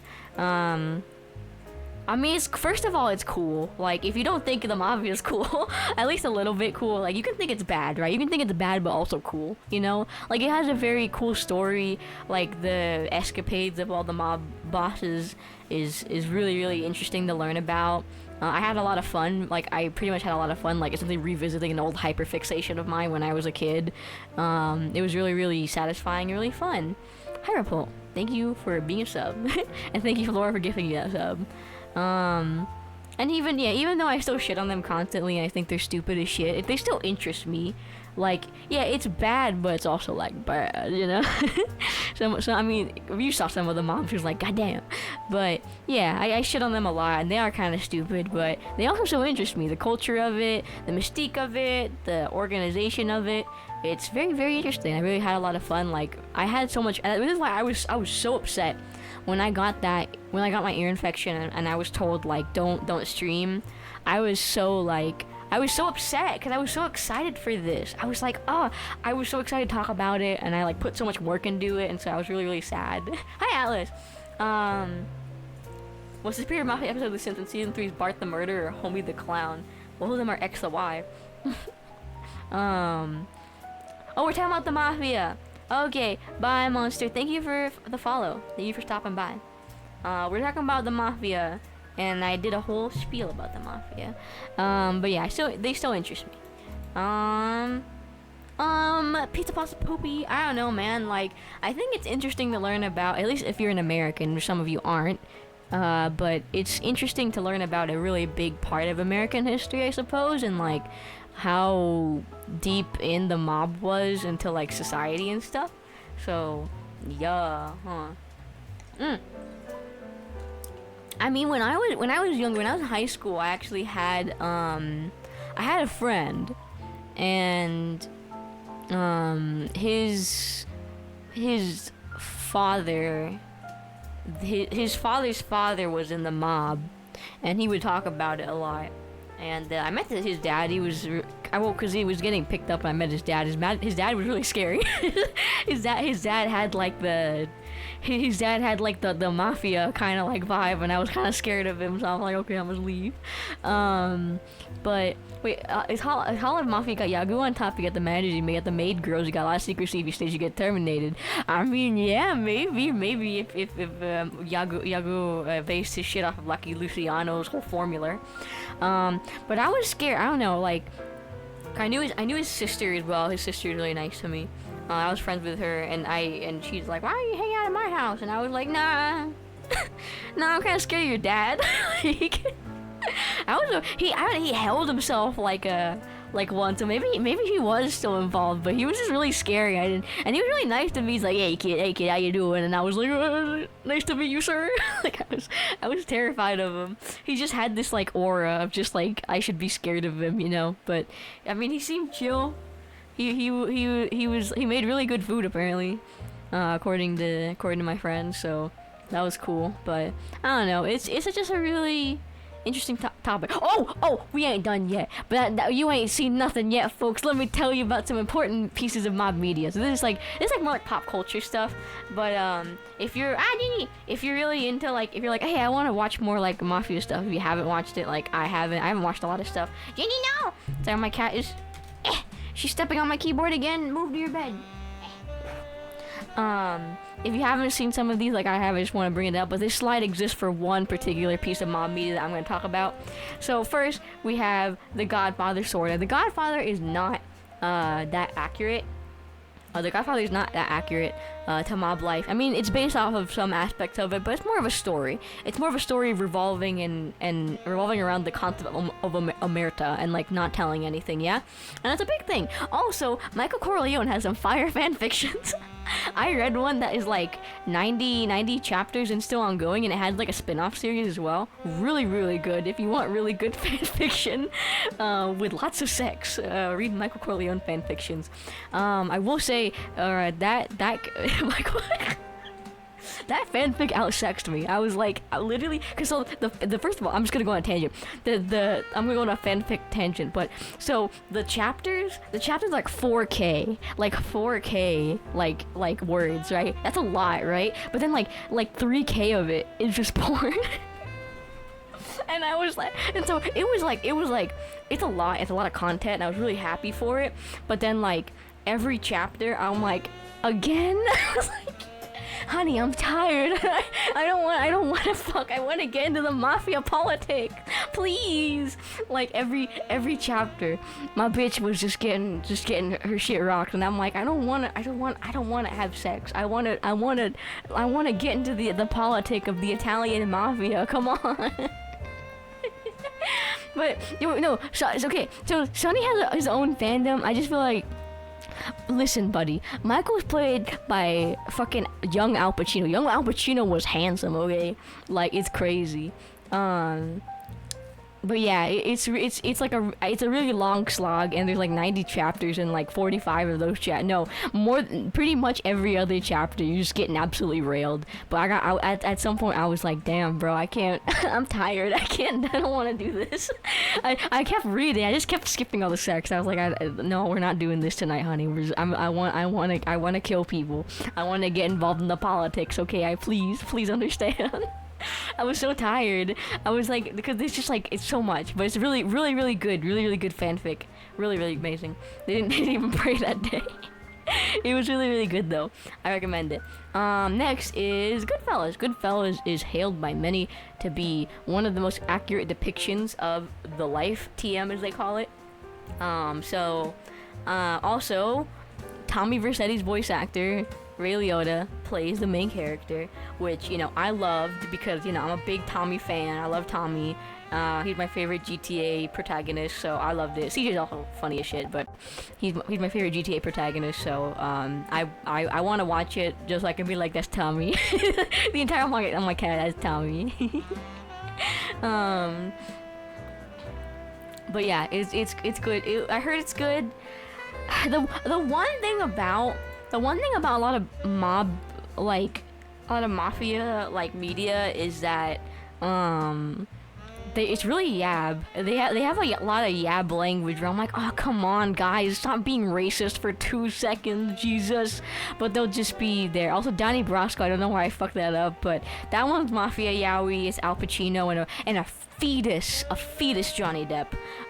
He's so young, so young there, and he plays Donnie Brasco, and Donnie Brasco was not that young. I'm just gonna say he was like maybe 40s, but they made him look like he's in his like 20s or 30s, and it's like crazy. But that's also another piece of mob media. There's definitely a lot more. The biggest one is The Sopranos. A lot of you like that. That one is hailed as being not at all accurate to the life of the mob, but again, a lot of it just ends up being the story of like what we think the mob is and the glamour. Untouchable. There's also oh fuck, there was this other one that was like, what was it called? It was on Netflix, and the guy had like a fedora, and he was like, ooh, I'm so scary.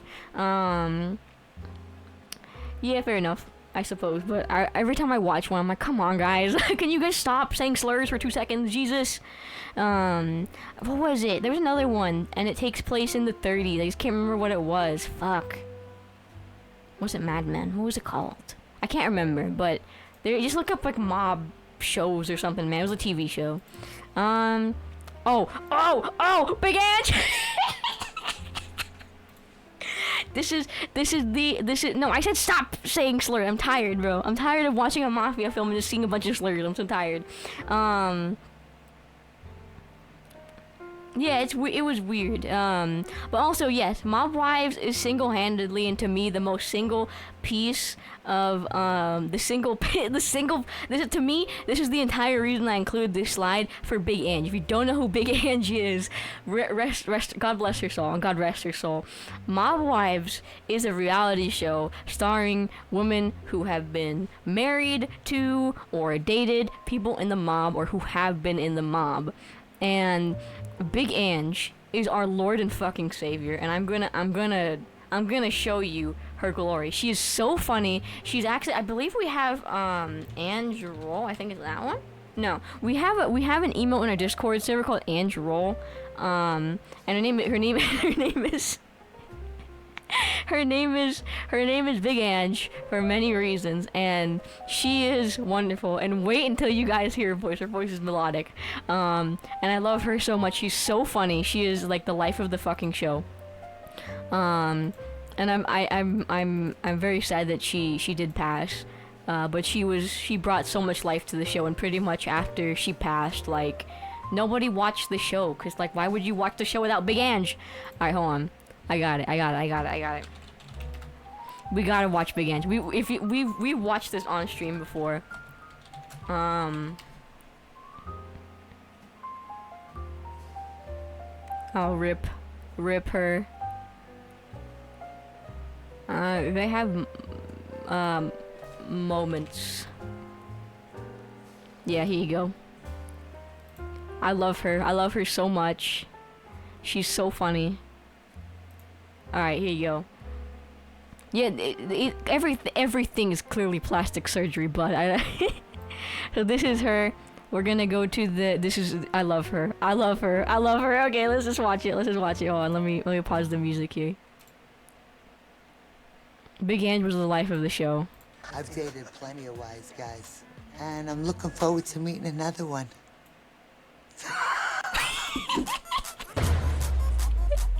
Love her. I love Big Ange.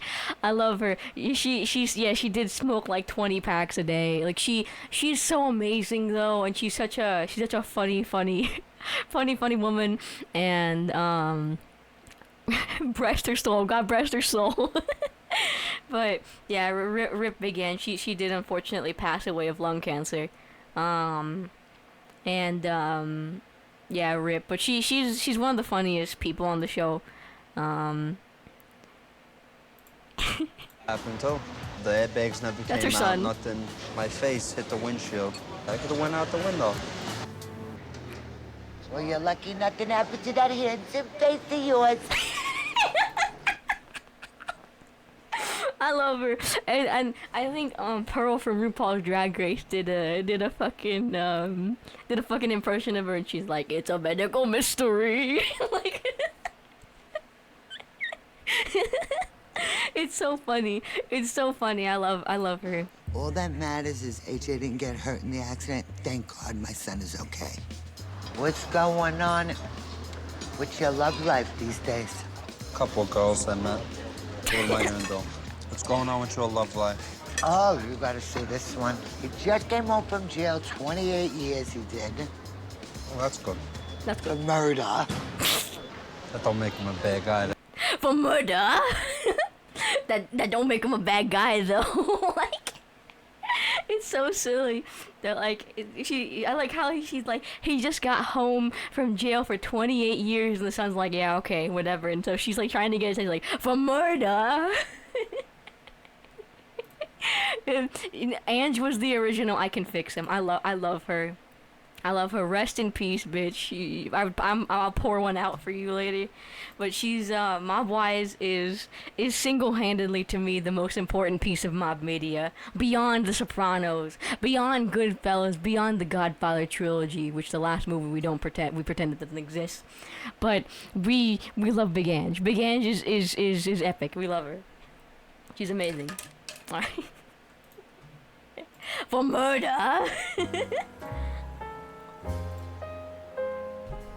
I think if the Stream Labs or Stream Elements thingy pops up, you'll see, I think, what emote it is. Yeah. Don't make him a bad guy. The son just being like, yeah, I don't give a fuck.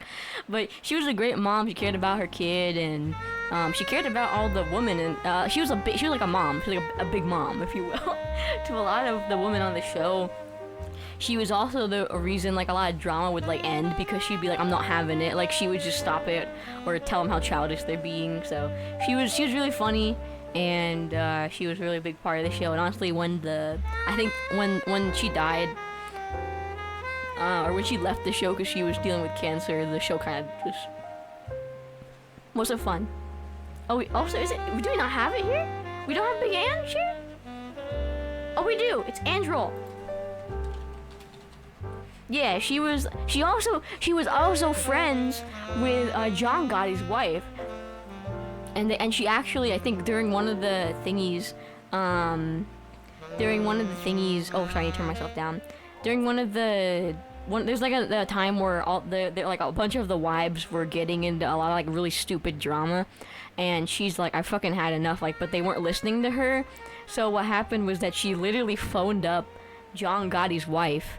And John Gotti's wife didn't want to be a part of the show because she thought it was like kind of stupid, which, you know, I get it. You know, it did kind of make the mob life a little like flashy, and, you know, add the reality trash to it, that reality, little smelliness of it, you know.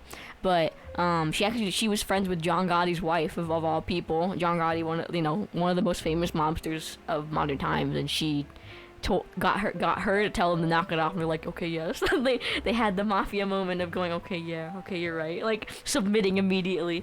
So very, very interesting. And also, I guess it gives you a look into the life of culture. We always see all the stuff that the men are doing, but we never see what the women are doing. And Big Ange was really interesting because she was, you know, up there, right up there with the men. She owned clubs, she owned bars, you name it. Like, she was doing her own business and getting some of that money. She also went to jail at some point. Not exactly for being involved with the mob, but I think it was for assault, actually. But she was right up there with the men, like owning clubs and owning properties and getting money. But she was just doing it legally, which was really, really interesting. So good for her, bitch.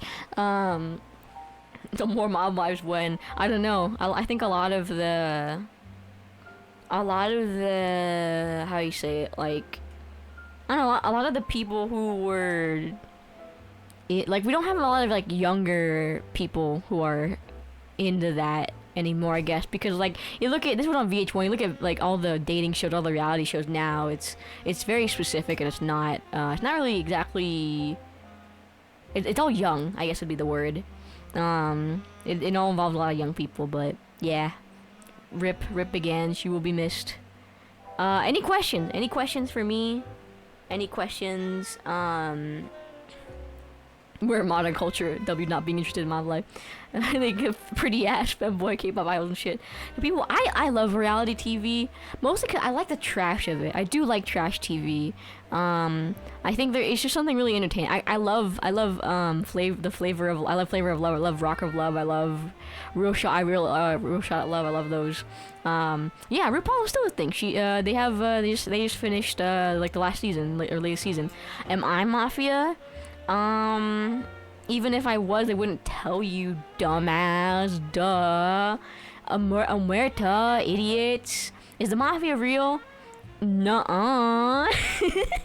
Nuh-uh, no. Obviously not. We just spent the entire, like, 2 hours just talking about, like, fake stuff, obviously. I just love trash TV. I just enjoy it, you know? Muerta means silent, doesn't it, bitch? What the fuck? Family means everybody gets left behind. Yeah, it's true. How many more VTMB references can I fit in before the end? I don't know. If the Mafia is behind my ear infections, you made him go in the war with us. No, we have an isolationist policy.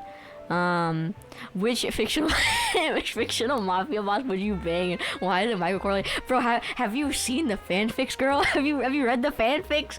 Bro, that shit was tight. Jesus. Also, somebody did like a modern AU Michael Corleone, and I was like, damn, he's like my type. This sucks. Why are you fake? Damn it. If I was arrested, would I snitch on the mob? Depends on how long they're putting me in for. If it's longer than 3 years, I'm out of there, bro. I'm about to apply for mob wife. No, I could never be Big Ange. I could never replace her.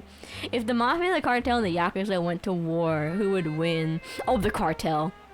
Bro, the Cartel is fucking everybody up. The Cartel's playing dirty. Actually, a big reason why the Mafia never fucked with the Cartel was because the Cartel was too fucking, like they were too unpredictable, and they didn't operate by the same rules, so a lot of the time the Mafia didn't really want to deal with them. So it was like it was like a kind of moment for them. They didn't really want to deal with them because they were too scary. They were too scary because they were so unpredictable, and they'd backstab you instantly. Like, it's crazy. I would do one on the Cartel, but it would probably just be Griselda Blanco. I love her. Mafia are good intimidating citizen. The Cartel, literally, bro. Like, they scary, bro. I love it. I love a low hertz version of Funky Town. Oh boy. When you fall asleep first at the slumber party and the song Funky Town comes up.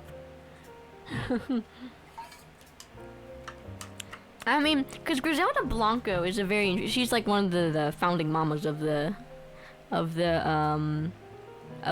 not of the Cartel, but Pablo Escobar was under her wing. And she's not really his mentor, but like she helped him get his start. So I watched the documentary on her, and she was fascinating as a character. She was just a bad bitch, also like insane, but you know, bad bitch.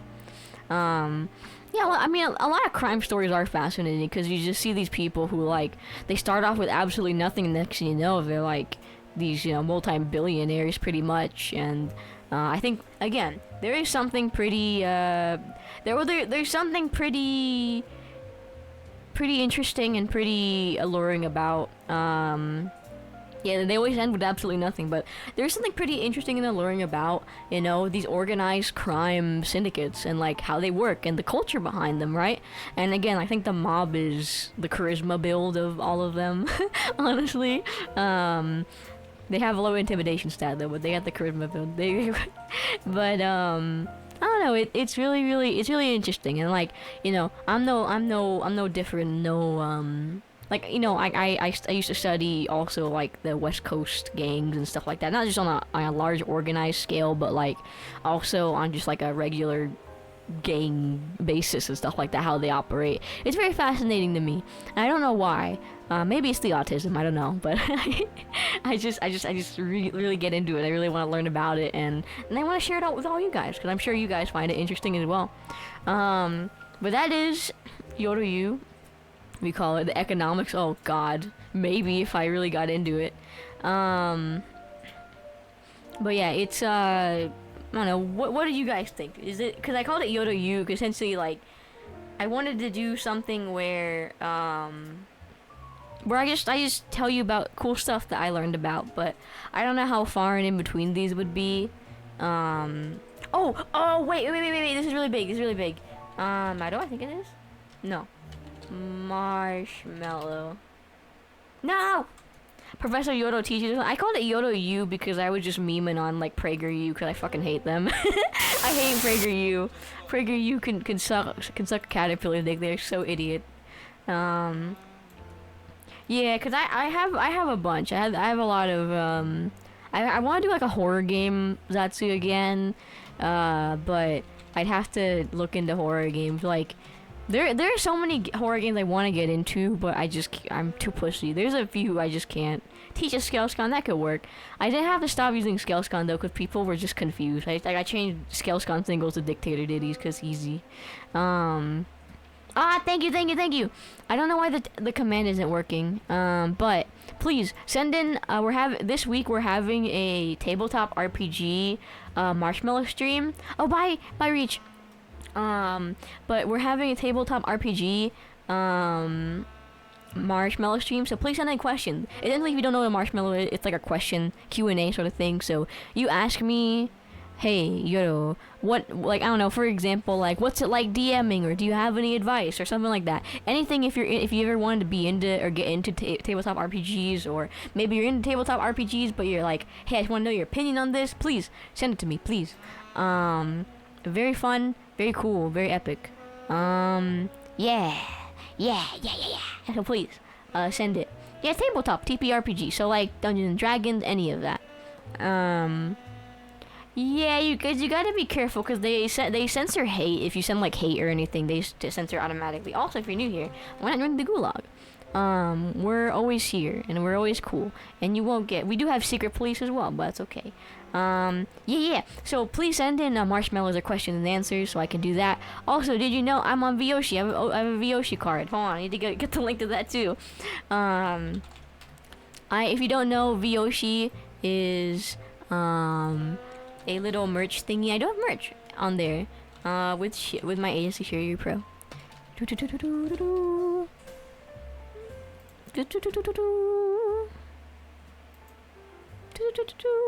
Oh, where is it? Where am I?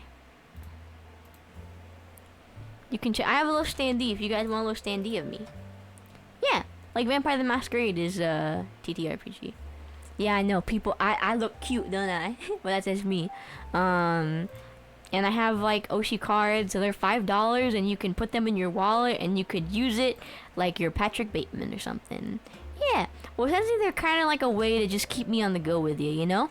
Like, or maybe like in case you want to show me to somebody, and you're like, let's check out Paul Allen's VTuber, and you hand it over, and then they're like, ooh, wow, that's so cool. So I look very cute in this art, very, very cute. It cost me a pretty penny, so you better enjoy it. But I also have a standee, and it's also very cute. And you can put me next to your favorite anime figurine with boobies, and I'll enjoy it. But yeah, little standee. I hope I can get another standee soon. But it's very, very cute. For now. And I don't even know if I have anything else. I have to go eat pasta actually. So I have pasta I need to eat. I need to get out of here. So let's raid somebody while we're here. Your personality's one way and they find out you're completely different. You think so? I put Gremlin though. I put Gremlin Idol Yumajoshi. I guess the Gremlin is a hint, but I do like misleading art. I do like misleading people. I do like lying to people. I do like making you feel like you've been cheated. I don't know who to raid. I suck at this. Fuck. Oh wait. My oompies on. I got oompies on. Fuck. Let's raid Tomokeys. Tomokeys is so cute. She a monkey. She monkey. She monkey. Oh yeah, Tatsu. I saw. Okay, Tatsu it is. Tatsu. Tatsu. Tatsu. Tatsu. Tatsu and I are part of Shiryuri Pro. Hey. Wait, let me raid, bitch. Alright, hold on. Tatsu is part of Shiryuri Pro, which is this agency we're a part of. By fans, for fans. Tell stories and all that. Follower, subscriber only. Okay, well be sure to follow her then, bitch. Alright. Our raid message is gonna be the pasta raid. Pizza pasta raid. So if you have a little emoji, then put that there. Otherwise you can put a heart. So pizza pasta raid. Pizza de pasta. Totally not Mafia. It can be whatever you guys want. I'm not really big on raid messages because I have to pee a lot, so. Alright, well, thank you all for stopping by. Oh yeah, tomorrow, me and Sleepy are playing Payday 2, so be there or be not there, okay? So yeah, I don't know if you stream, I'll let you guys know, but we're gonna be playing Payday 2, so I'm really, really excited. So yeah, real Payday 2, yeah, it's gonna be fun. So she epic. Alright, for now, I'm gonna go eat pizza and pasta and enforce omerta, okay? Alright, bye bye, see, bye bye.